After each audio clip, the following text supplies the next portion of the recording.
நேயர்களுக்கு வணக்கம். 2026 சட்டமன்ற தேர்தல் அறிவித்தலிருந்து கட்சி தலைமையிலிருந்து தொண்டர்கள், வேட்பாளர்கள் எல்லாமே பிரச்சாரத்துக்காக சுத்திக்கிட்டே இருக்காங்க, பிரச்சாரம் பண்ணிக்கிட்டே இருக்காங்க, வாக்கு சேகரிச்சுட்டே இருக்காங்க. சட்டமன்ற தேர்தல் அப்படின்னாலே பொதுவாகவே எல்லாருக்கும் நினைவுக்கு வருது பார்த்தீங்கன்னா, மக்கள் கிட்ட எந்த அளவுக்கு நம்மளோட வாக்குறுதிகள் கொண்டு போய் சேர்க்கலாம் அப்படிங்கிறதா. நாடாளுமன்ற தேர்தல் வந்துட்டு தான் இருக்கு, உள்ளாட்சி தேர்தல் வந்துட்டு தான் இருக்கு. ஆனால் சட்டமன்ற தேர்தல் அப்படின்னாலே ஒரு மவுஸ் இருக்கு. ஒவ்வொரு சட்டமன்ற தேர்தல்லையும் பார்த்தீங்கன்னா இருமுனை போட்டி இருக்கும், மிஞ்சி மிஞ்சி போனால் மும்முனை போட்டி இருக்கும், 4 முனை போட்டி இருக்கும். இந்த முறை பலமுனை போட்டி இருக்கு. DMK alliance, ADMK alliance, Vijay தனிச்சு போட்டியிடுறாரு, சீமான் தனிச்சு போட்டியிடுறாரு, வேல்முருகன் தாவாக்கான்னு ஒரு கட்சியிலேருந்து தனிச்சு போட்டியிடுறாரு, சசிகலா ராமதாஸ் தனிச்சு போட்டியிடுறாங்க. ஸோ கிட்டத்தட்ட ஒரு 6 முனை போட்டி அப்படின்னே சொல்லலாம்.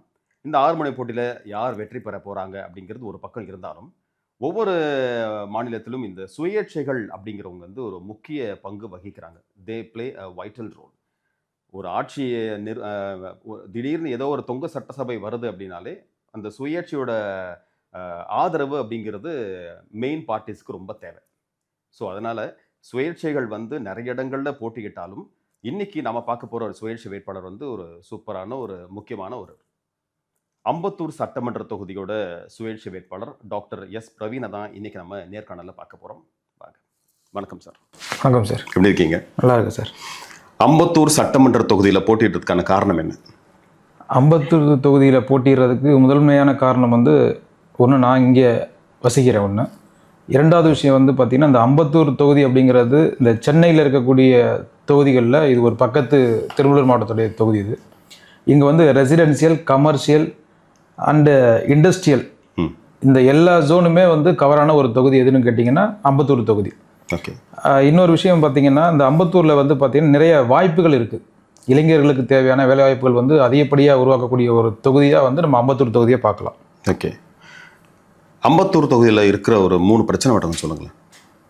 முதன்மையான பிரச்சனை பார்த்திங்கன்னா சாலை கட்டமைப்பு, போக்குவரத்து நெரிசல் மற்றும் மாசு கட்டுப்பாடு.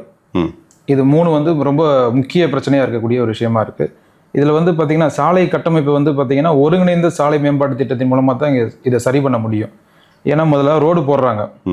ரோடு போட்டுட்டு அதுக்கு பிறகு என்ன பண்ணுறாங்க, கொஞ்ச நாள்லேயே பார்த்திங்கன்னா வாட்டர் பாடி அவங்க குடிநீர் வாரியம் அவங்க குடிநீர் போட போகிறேன்னு சொல்லிட்டு ரோடை அதுக்கப்புறம் அவங்க டேமேஜ் பண்ணுறாங்க. அதுக்கப்புறம் அவங்க முடிச்சுட்டு போனதுக்கப்புறம் கழிவுநீர் வாரியம் வர்றாங்க.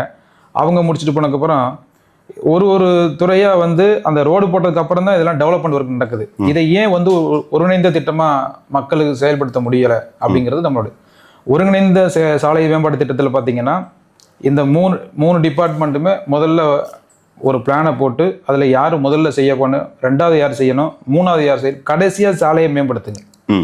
அப்படி பண்ணும்பொழுது தான் அந்த சாலை அப்படின்னா ஒரு நீண்ட நெடிய காலத்துக்கு பயன்பாட்டுக்கு வரும். இவங்க முதல்ல ரோடை போட்டுட்டு அதுக்கப்புறம் இந்த மாதிரி ஒரு டேமேஜஸ் பண்ணும்போது என்ன ஆகுதுன்னா, ஒரு மழை பெய்யும் பொழுது அந்த மழைக்கு தாங்க மாட்டேங்குது. இதனால என்ன ஆகுதுன்னு கேட்டிங்கன்னா, மக்களுடைய வரி பணம் வீணடிக்கப்படுது. ரோடு போகிறேன், டெவலப்மெண்ட் ஒர்க் பண்ணுறேன் அப்படிங்கிறதுக்காக பார்த்தீங்கன்னா தொடர்ந்து இந்த மாதிரியான செயல்கள் ரொம்ப குறிப்பாக இது நகரங்களில் தான் அதிகமாக நடக்குது. ஓகே. இது நீங்களே பார்க்கலாம். ரோடு போட்டதுக்கப்புறம் திடீர்னு ஒரு வாரத்திலே பார்த்தீங்கன்னா ரோடை பேத்துருவாங்க. ஆமாம், இது நடக்கக்கூடிய ஒரு விஷயம். அதில் பார்த்தீங்கன்னா 2வது விஷயம் இந்த போக்குவரத்து நெரிசல் இருக்கக்கூடிய விஷயங்கள் பார்த்தீங்கன்னா, போக்குவரத்து நெரிசலுக்கு மக்கள்கிட்ட ஒரு ப்ராப்பரான ஒரு அவேர்னஸ் கொண்டு வரணும். அதே நேரத்தில் பார்த்தீங்கன்னா சிக்னலு, இந்த சாலையில் இருக்கக்கூடிய ஆக்கிரமிப்புகள், சாலையை தேவையில்லாத இடம் பார்த்திங்கன்னா ஆக்கிரமிச்சு வச்சுருக்காங்க. அது கவர்மெண்ட்டும் சில இடத்துல பண்ணியிருக்காங்க, பப்ளிக்கும் அந்த இடத்துல ஆக்கிரமிச்சு வச்சுருக்காங்க. இதெல்லாம் நம்ம அதை சரி பண்ணணும்.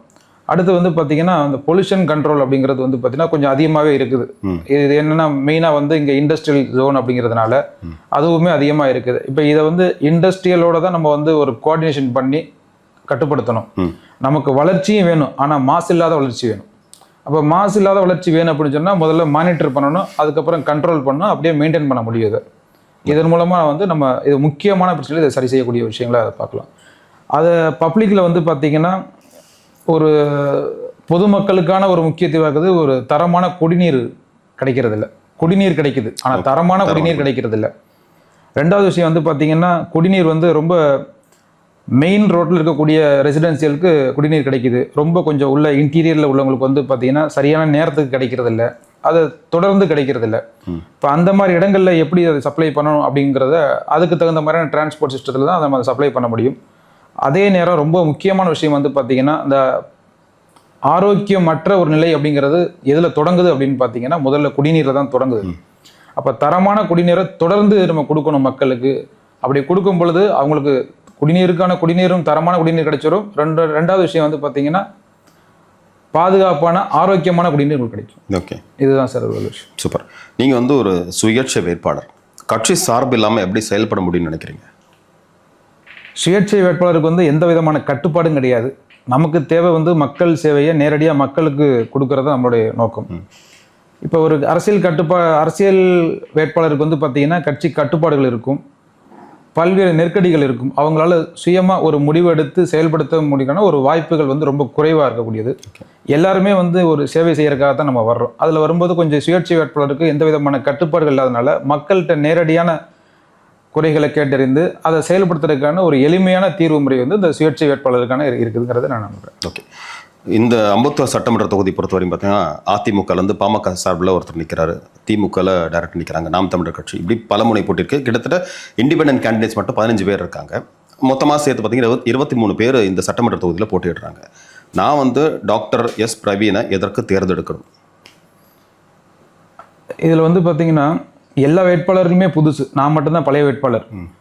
கட்சி பழசு, ஆனால் அதில் உள்ள வேட்பாளர்கள் எல்லாமே புதியவர்கள் தான். ஓகே, அப்போ அவர்கள் இந்த தொகுதியில் இருக்கக்கூடிய பிரச்சனைகள், தொகுதி மக்கள் எல்லாமே வந்து அவங்க பழகியிருப்பாங்க, பிரச்சனைகள் தெரிஞ்சிருக்கும்.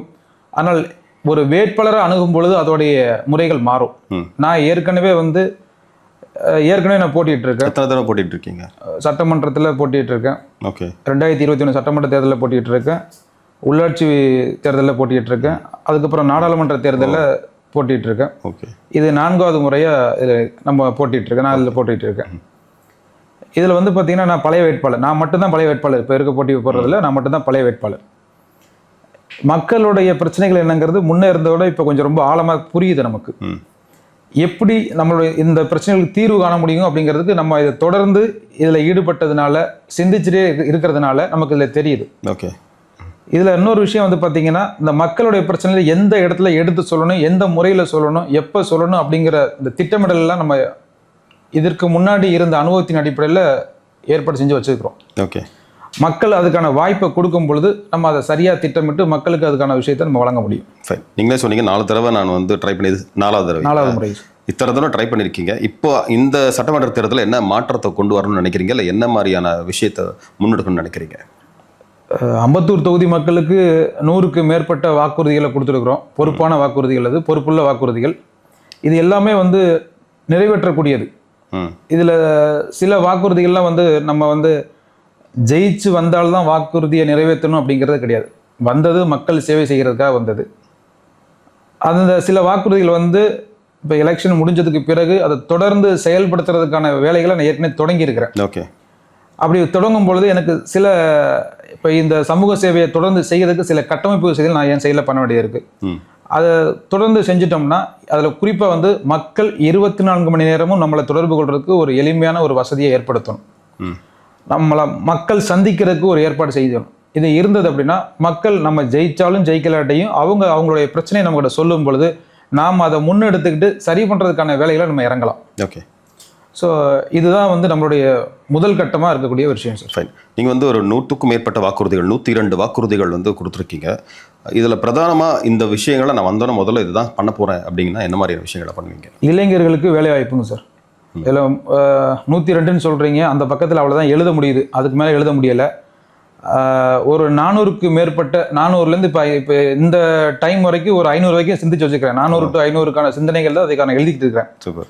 ஆனால் நம்ம அந்த எழுத முடியாது, 4 பக்கத்துக்கு மேலே படிக்கவும் மாட்டாங்க, அது சரியாக இருக்காது அது.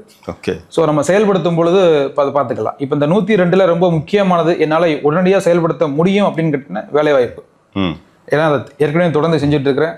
ஓகே, ஒரு 135 பேருக்கு வேலைவாய்ப்பு கொடுத்துருக்குறோம். இதை தொடர்ந்து நம்மளால மாதந்தோறும் இளைஞர்களுக்கு வேலைவாய்ப்பு முகாமை உருவாக்க முடியும், நடத்த முடியும். ஓகே, இது மட்டும் கிடையாது, படிக்கக்கூடிய மாணவர்களுக்கு வந்து பார்த்தீங்கன்னா கல்வி கிடைக்குது. இன்னைக்கு கல்வி எல்லாருக்குமே கிடைச்சிருக்கு. ஒரு காலத்தில் வந்து படிச்சீங்கன்னா நீங்கள் படிச்சீங்களா அப்படின்னு ஒரு கேள்வி இருக்கும். இன்னைக்கு அந்த கேள்வி இருக்காது, ஏன்னா எல்லாருமே இன்னைக்கு படிச்சிருக்கோம். அதுக்கான விஷயங்களை அரசாங்கம் செஞ்சுட்டு தான் இருக்காங்க.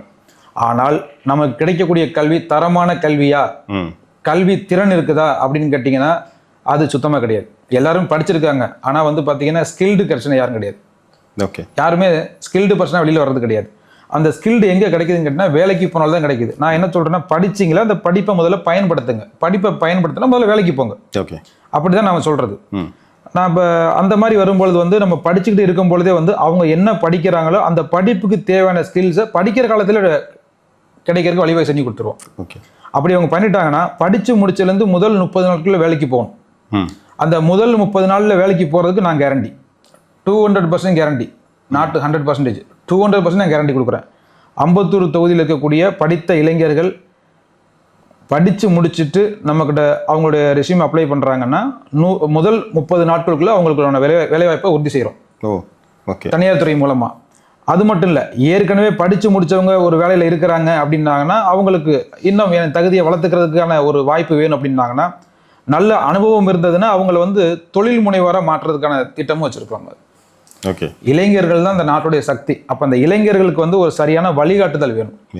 நம்ம அந்த வழிகாட்டுதல் சரியாக இருந்தது அப்படின்னா, அறிவு, அனுபவம், சரியான வழிகாட்டுதல் இதெல்லாம் இருக்கும் பொழுது இந்த இளைஞர்களுடைய சக்தி இந்த நாட்டுக்கு பயனுள்ளதாக இருக்கும். Okay, super. பொதுவாக வந்து ஒரு கட்சிக்கு அப்படின்னு பார்த்தீங்கன்னா முக்கியமான ஒரு விஷயம் பார்த்தீங்கன்னா சின்னம், கட்சியோட சின்னம். உங்களோட கட்சி சின்னம் வந்து தொலைக்காட்சி பெட்டி. பொதுவாக வந்து எல்லாருமே ஒரு கட்சி சின்னம் அப்படின்னும் போது டக்குன்னு ரெஜிஸ்டர் ஆகிடும் மனசில். வந்து உங்களுக்கு ஒவ்வொரு எலெக்ஷன்லையும் ஒவ்வொரு சின்னம் கொடுத்துருப்பாங்க எனக்கு தெரிஞ்சு. முதல் எலெக்ஷனில் மைக்கு கொடுத்தாங்க. ஓகே, அது நாங்கள் விரும்பி வாங்கினது மைக்கு, அது ஒரு வாய்ப்பும் கிடைச்சிது. இரண்டாவது எலெக்ஷனில் வைரம் சின்னம் கொடுத்தாங்க உள்ளாட்சி எலெக்ஷனில். ஓகே, மூன்றாவது நாடாளுமன்ற எலெக்ஷனில் தொலைக்காட்சி பெட்டி டிவி சின்னம் இதே சிம்பிள் கிடைச்சிது.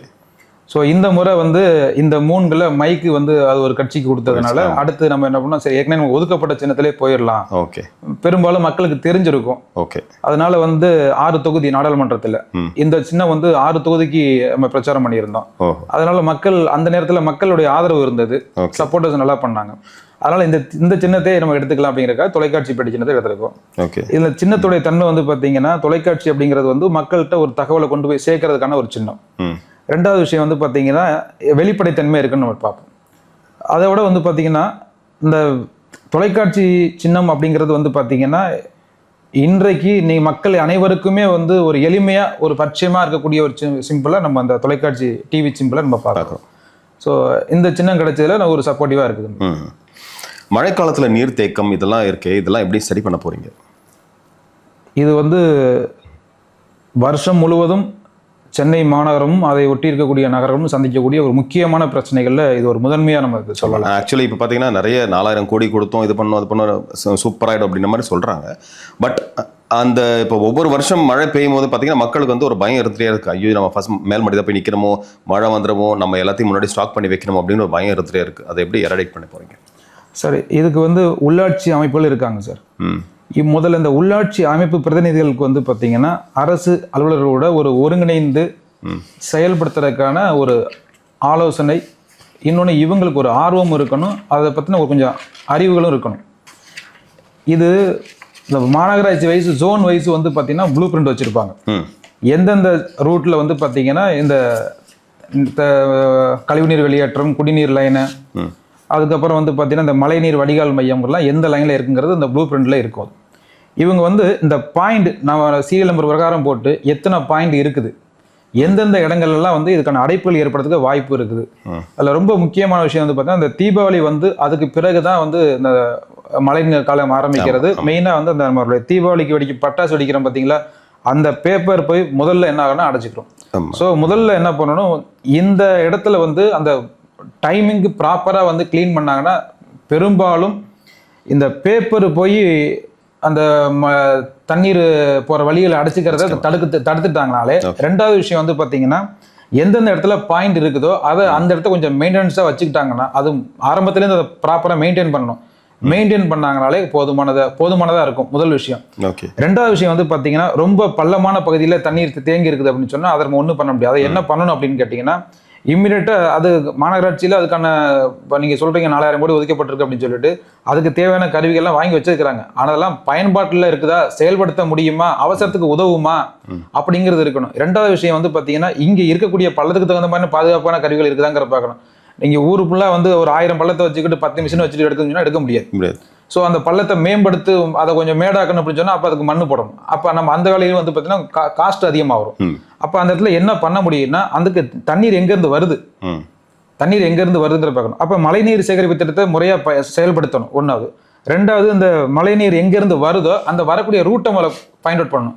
ரூட்டை ஃபைண்ட் அவுட் பண்ணி அதை எப்படி வேற டேரக்ஷன் திருப்ப முடியும் அப்படிங்கிறத பார்க்கணும். பெரும்பாலும் வந்து பார்த்தீங்கன்னா நீங்கள் அந்த மழைநீர் வடிகால் மையத்தில் ரூட்டை ப்ராப்பராக ஐடென்டிஃபை பண்ணி நீங்கள் அதை கரெக்டாக கனெக்ட் பண்ணிட்டீங்கனாலே உங்களுக்கு இந்த பிரச்சனைகள் தீர்வு பண்ண முடியும். இது வந்து ஒரு மலையில் வந்து ஒரு பிரச்சனையை கண்டுபிடிச்சாச்சு சார்.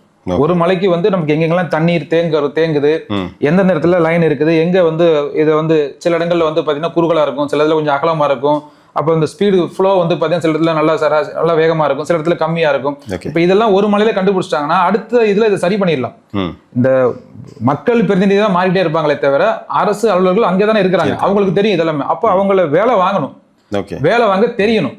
வேலை வாங்க தெரியாம நம்ம மக்களை கூப்பிடுறது, நம்ம போய் இந்த பிரச்சனைக்கு போய் பேப்பர்ல எழுதி கொடுக்கறது, ஒரு மனு கொடுக்கறது, இது மூலமா சரி பண்ண முடியாது. முதல்ல இதோடைய மேடு பள்ளம்னா என்னன்னு தெரியணும். முதல்ல மக்கள் பிரதிநிதிக்கு மேடு பள்ளம் தெரியாம பள்ளத்துல போய் நின்றுக்கிட்டு தண்ணி எடுத்து மேட்டுக்கட்டுன்னு சொன்னா அது சரியாக்காது. அப்ப என்ன நினைப்பாங்க, மக்கள் வர்றாங்க போறாங்க, மக்கள் பிரதிநிதி நம்ம ஓட்டு போட்டவங்களாம் வர்றாங்க நிக்கிறாங்க வேலை செய்யறாங்க நடக்குது. ஆனா அது வந்து தீர்வு கிடைக்காது. தீர்வு கிடைக்குன்னா முதல்ல நமக்கு தெரியணும், வேலைகள் எப்படி செய்யப்படுங்கிற வேலை நமக்கு தெரியணும், யாரு வேலை செய்யணுங்கிறது நமக்கு தெரியணும், இதுக்கு சம்பந்தப்பட்ட அதிகாரிகள் யாருங்கிறது தெரியணும். அவங்கள வர வச்சு நம்ம வேலையை வாங்கினோம்னாலே ஆட்டோமேட்டிக்கா அவங்க பார்க்க ஆரம்பிச்சிருவாங்க. ரொம்ப மக்கள் பிரதிநிதிகளுக்கு நான் குறிப்பா ஒன்று சொல்லிக்கிறது என்னன்னு கேட்டீங்கன்னா ஃபீல்டு ஒர்க்கு தெரிஞ்சிருக்கணும். ரெண்டாவது விஷயம் வந்து இந்த அரசு அலுவலர்களையும் அதிகாரிகளையும் வேலை வாங்க தெரிஞ்சிருக்கணும். இது தெரிஞ்சாலே மக்களுடைய பிரச்சனையை முழுமையா சரி பண்றதுக்கான ஒரு பெரும் வாய்ப்பு இருக்குது. நிறைய பேர் என்ன நினைச்சுக்கிறாங்கன்னா இவங்க கொண்டு மனு கொடுத்தா போதும் அப்படின்னு நினைச்சிட்டு இருக்காங்க. மனு கொடுத்துட்டு இவங்க வந்து மக்களை கூப்பிட்டு நம்ம ஏதாவது கூட்டம் போட்டு சொல்லலாம் மனு கொடுத்துருக்கோம் ஏற்பாடு பண்ணிருக்கோம் அப்படின்னு சொன்னாலும் அது சரியாகாது. இதுக்கு பின்னாடி யார் இருக்கிறா அப்படிங்கிறத பார்த்துட்டு அந்த ரூட்டாஸை எடுத்துட்டு இதுக்கு யார் பொறுப்பு, எல்லாம் தனி ஒரு நபர் கிடையாது. வந்து பாத்தீங்கன்னா இதுல வந்து ஒரு 14 வார்டு இருக்கு. 79லேருந்து 93 வரைக்கும் இந்த நம்மளுடைய 51 மாநகரத்தில் வார்டுக்கு. அப்போ ஒரு வார்டு வயிறும் வந்து ஒவ்வொரு வார்டு வைஸும் வந்து பாத்தீங்கன்னா அசிஸ்டன்ட் இன்ஜினியர் போட்டிருப்பாங்க. இதுக்குன்னு ஒரு டிபார்ட்மெண்ட்டே இருக்குது. அவங்க இதுக்கான ரெக்கார்டை வச்சிருப்பாங்க. அந்த ரெக்கார்டு பிரகாரம் நீங்க எடுத்துட்டு இந்த ப்ளூ பிரிண்ட்ல இந்தந்த இடத்துல இருக்குது, இது எந்த இடத்துல ஜங்ஷன் பாயிண்ட் இருக்கு, அதை வந்து கேட்டகரைஸ் பண்ணணும். முதல்ல எது ரொம்ப அசார்டஸ்ல வருது, அதிகப்படியான மழைநீர்கள் எந்த இடத்துல தங்குது அப்படிங்கிற கேட்டகரைஸ் பண்ணணும். இந்த இடத்துல மிதமா இருக்குது, இந்த இடத்துல லேசா இருக்குது, இந்த இடத்துல கடினமா ரொம்ப அதிகமா இந்த இடத்துல தண்ணீர் தேங்கக்கூடிய பகுதியில் இருக்குது அப்படின்னு கேட்டகரைஸ் பண்ணிட்டு அந்த இடத்துல என்ன மாதிரியான தடுப்பு நடவடிக்கைகளை மேற்கொள்ளணும் அப்படிங்கிறத பார்க்கணும். இப்போ சில இடங்கள்ல வந்து பார்த்தீங்கன்னா தண்ணியை எடுத்து அங்கே ஒரு பம்பை வச்சு பம்ப் பண்ணி அடுத்த இடத்துக்கு நம்ம அனுப்ப முடியும். சில இடத்துல அனுப்புறதுக்கான வாய்ப்புகள் இருக்காது. அப்போ அந்த இடத்துல லாரி மூலமாக தான் எடுத்து நம்ம விட முடியும். ரொம்ப அதிக மழை பெஞ்சா அப்போ என்ன பண்ணணும், வருமுன் காப்பதே நல்லது. அப்புறம் ப்ரிவென்டிவ் ஆக்ஷன் இறங்கிட வேண்டியதான். இதுக்கு முன்னாடி பெய்யும்போது என்னெல்லாம் நடந்திருக்கு, நீங்க என்ன ரெக்கார்டு மெயின்டைன் பண்ணுறீங்க, இதுக்கு முன்னாடி பாதிப்புகள் இருக்கும்ல, அந்த பாதிப்புடைய ரெக்கார்டு நீங்க என்ன வச்சிருக்கீங்க, அதுக்கு நீங்க என்ன நடவடிக்கை எடுத்துருக்கீங்க அப்படிங்கிறத நம்ம பார்க்கணும் சார். பொதுவாக வந்து ஒவ்வொரு கட்சியோட டார்கெட் அப்படின்னு பார்த்தீங்கன்னாலே பெண்கள் தான் டார்கெட். இவங்களை நம்ம கேப்சர் பண்ணிட்டோம்னா நம்ம வின் பண்ணிடலாம் அப்படின்னு. நான் ஆக்சுவலி நம்ம தமிழகத்தோட வாக்காளர்கள் எண்ணிக்கை பார்த்தீங்கன்னா ஆண்களை விட பெண்கள் எண்ணிக்கை தான் ரொம்ப ஜாஸ்தி. ஆமாம், எஸ்ஐஆர்லாம் வந்து இருக்கட்டும். ஸோ பெண்களுக்கான மேம்பாட்டுக்கு என்ன பண்ண போறீங்க, பெண்களுக்கு என்னென்ன வாக்குறுதிகள் கொடுத்துருக்கீங்க? பெண்கள் வந்து இதில் வந்து பார்த்து நம்ம கொடுத்த வாக்குறுதிகளில் பல்வேறு வகையாக பிரிச்சுருக்கிறோம். இப்போ பெண்கள்னு நீங்கள் சொல்லிட்டீங்கன்னா பள்ளி மாணவிகள் இருக்காங்க, கல்லூரி மாணவிகள் இருக்காங்க, படித்து முடித்த பட்டதாரிகள் பெண்கள் இருக்காங்க, இல்லத்தரசிகள் இருக்காங்க. இப்படி வரும் பொழுது அவங்க எந்த நிலையில் இருக்காங்கிறது பார்க்கணும். இப்போ நாங்கள் கொடுத்துருக்கிறது வந்து பார்த்தீங்கன்னா பள்ளி மாணவிகள்லேருந்து ஆரம்பிக்கிறோம், பள்ளி மாணவிகள்லேருந்து ஆரம்பிக்கிறோம். அப்படி வரும்பொழுது பெண்களுக்கு வந்து ரொம்ப முக்கியமானது வந்து இந்த பாதுகாப்பு, பெண்கள் பாதுகாப்பு அப்படிங்கிறது வந்து சலுகை கிடையாது, அது வந்து பெண்களுடைய உரிமை. இதை எந்த அரசியல் கட்சியும் வந்து வாக்குறுதியில் ஒரு சலுகையாலாம் அறிவிக்கக்கூடாது. பெண்களுக்கு கொடுக்க வேண்டிய அது பெண்களுக்கு கிடையாது, பெண்களுடைய உரிமை அது கட்டாயம் கொடுத்தே ஆகணும். அது அப்படி வரும்பொழுது பெண்கள் பாதுகாப்பு அப்படிங்கிறது வந்து பார்த்தீங்கன்னா அவங்க படிச்சிருக்கிறாங்க, அந்த படிப்புக்கு ஏற்ற வேலை ஏற்பாடு பண்ணி கொடுக்கணும். ரெண்டாவது வந்து பொது போக்குவரத்தை மேம்படுத்தணும், பொது இடங்களில் கண்காணிப்பை தீவிரப்படுத்தணும். அந்த கண்காணிப்புಗಳ அடிப்படையில் ஏதாவது குற்ற சம்பவம் நடந்திருக்குதுன்னு சொன்னால் அதனுடைய காரணங்களை கண்டறியணும். அதே நேரத்தில் பணிபுரியக்கூடிய சூழல், அவங்களுடைய இப்போ இரவு நேர பணிக்கு போக வாய்ப்புகள் இருக்குது, இப்போ இரவு நேர பணிகள் ஒர்க் பண்ணக்கூடிய சூழல்களில் பாதுகாப்பாக இருக்குதாங்கிறத உறுதிப்படுத்தணும். பொது மையங்களில் பெருநிறுவனங்களில் கட்டாயமாக வந்து கண்காணிப்பு கேமரா பொருத்தப்பட்டிருப்பாங்க. அன்னைக்கு அது சரியாக வேலை செய்யுதா அப்படிங்கிறத நம்ம கன்ஃபர்மேஷன் பண்ணிக்கணும். இல்லத்தரசிகளாக இருக்காங்கன்னா அவங்க வீட்டில் இருந்துக்கிட்டு ஒர்க் பண்ணுறதுக்கான வாய்ப்புகள் என்ன இருக்குதுங்கிறத பார்த்து அதற்கான ஏற்பாடுகள் பண்ணி கொடுக்கணும். ஏன்னா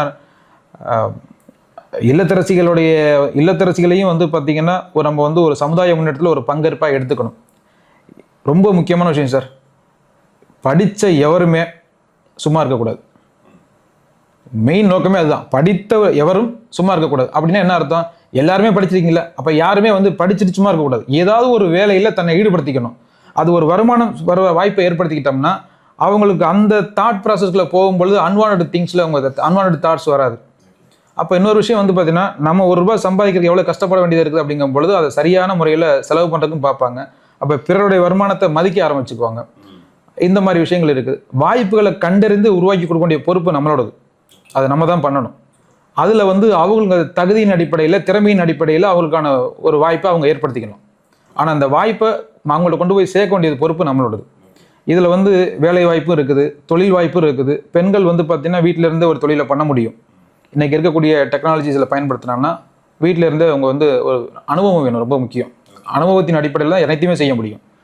அடுத்து இல்லை நான் வந்து ஒரு பெரிய அளவில் தொழில் பண்ணணும்னு நினைக்கிறேன் அப்படின்னா அதுக்கு தேவையான ஆலோசனைகளை கொடுத்து அதுக்கு தேவையான அரசு திட்டங்கள் என்ன இருக்குது அப்படிங்கிறத கண்டறிஞ்சு அது அவங்களுக்கு கிடைக்கிறதுக்கு எளிய வகையில் கிடைக்கிறதுக்கான வழிவகையை செஞ்சு கொடுக்கணும்.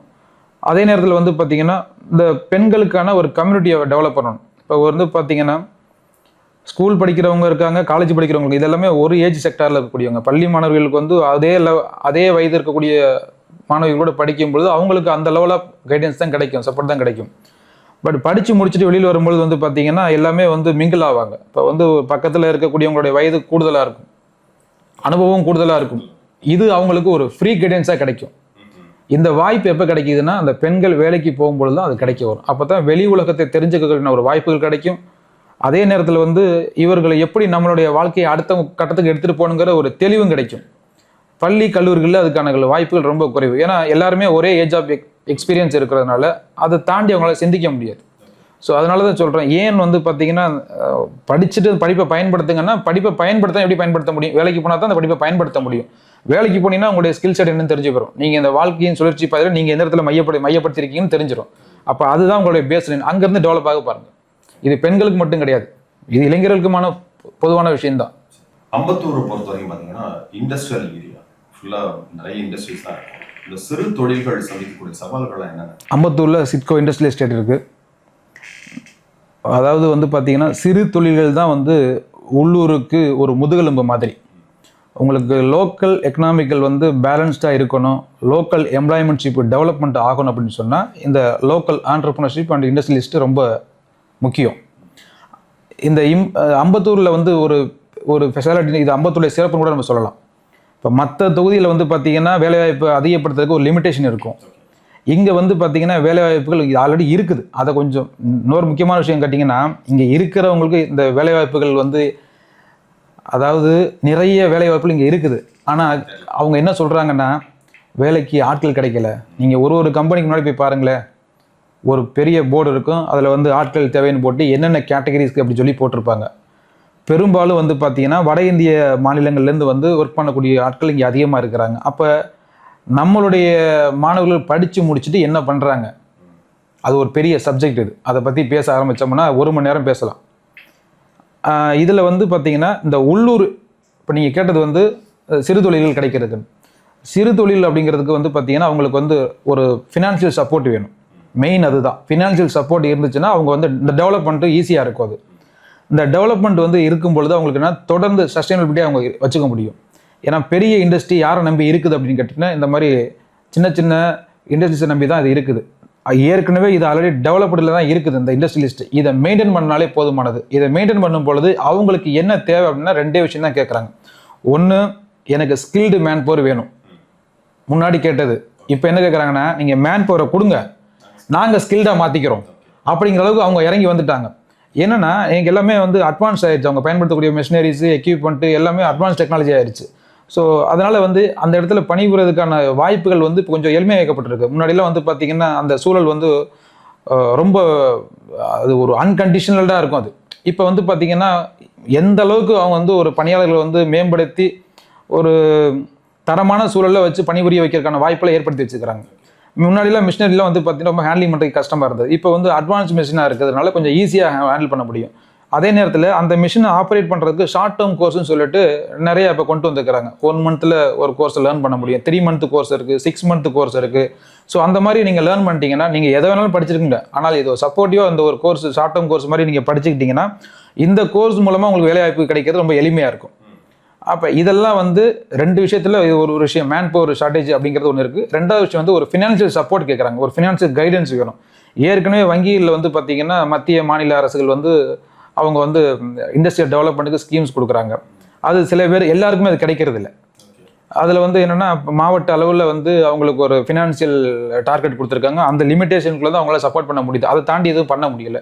ஸோ இவங்களுக்கு வந்து அந்த ஃபினான்ஷியல் கைடுங்கிறது வந்து பார்த்தீங்கன்னா கொஞ்சம் ஃபினான்ஷியல் டிசிப்ளின் வேணும். அவங்க பிஸ்னஸ் பண்ணுறாங்க, அவங்களுக்கு ரெவன்யூ வருது, அந்த ரெவன்யூ ப்ராப்பர் ஒரு ஸ்டாண்டர்டைஸ் பண்ணி வச்சுருந்தாங்கன்னா இவங்களுடைய எக்ஸிஸ்டிங் ரெவன்யூ வச்சே வந்து பார்த்தீங்கன்னா அப்கமிங் ஃபினான்ஷியல் சப்போர்ட்டுக்கு பேங்கர்ஸ்லேருந்தே நம்ம கெயின் பண்ணி கொடுக்க முடியும், எடுத்து கொடுக்க முடியும்.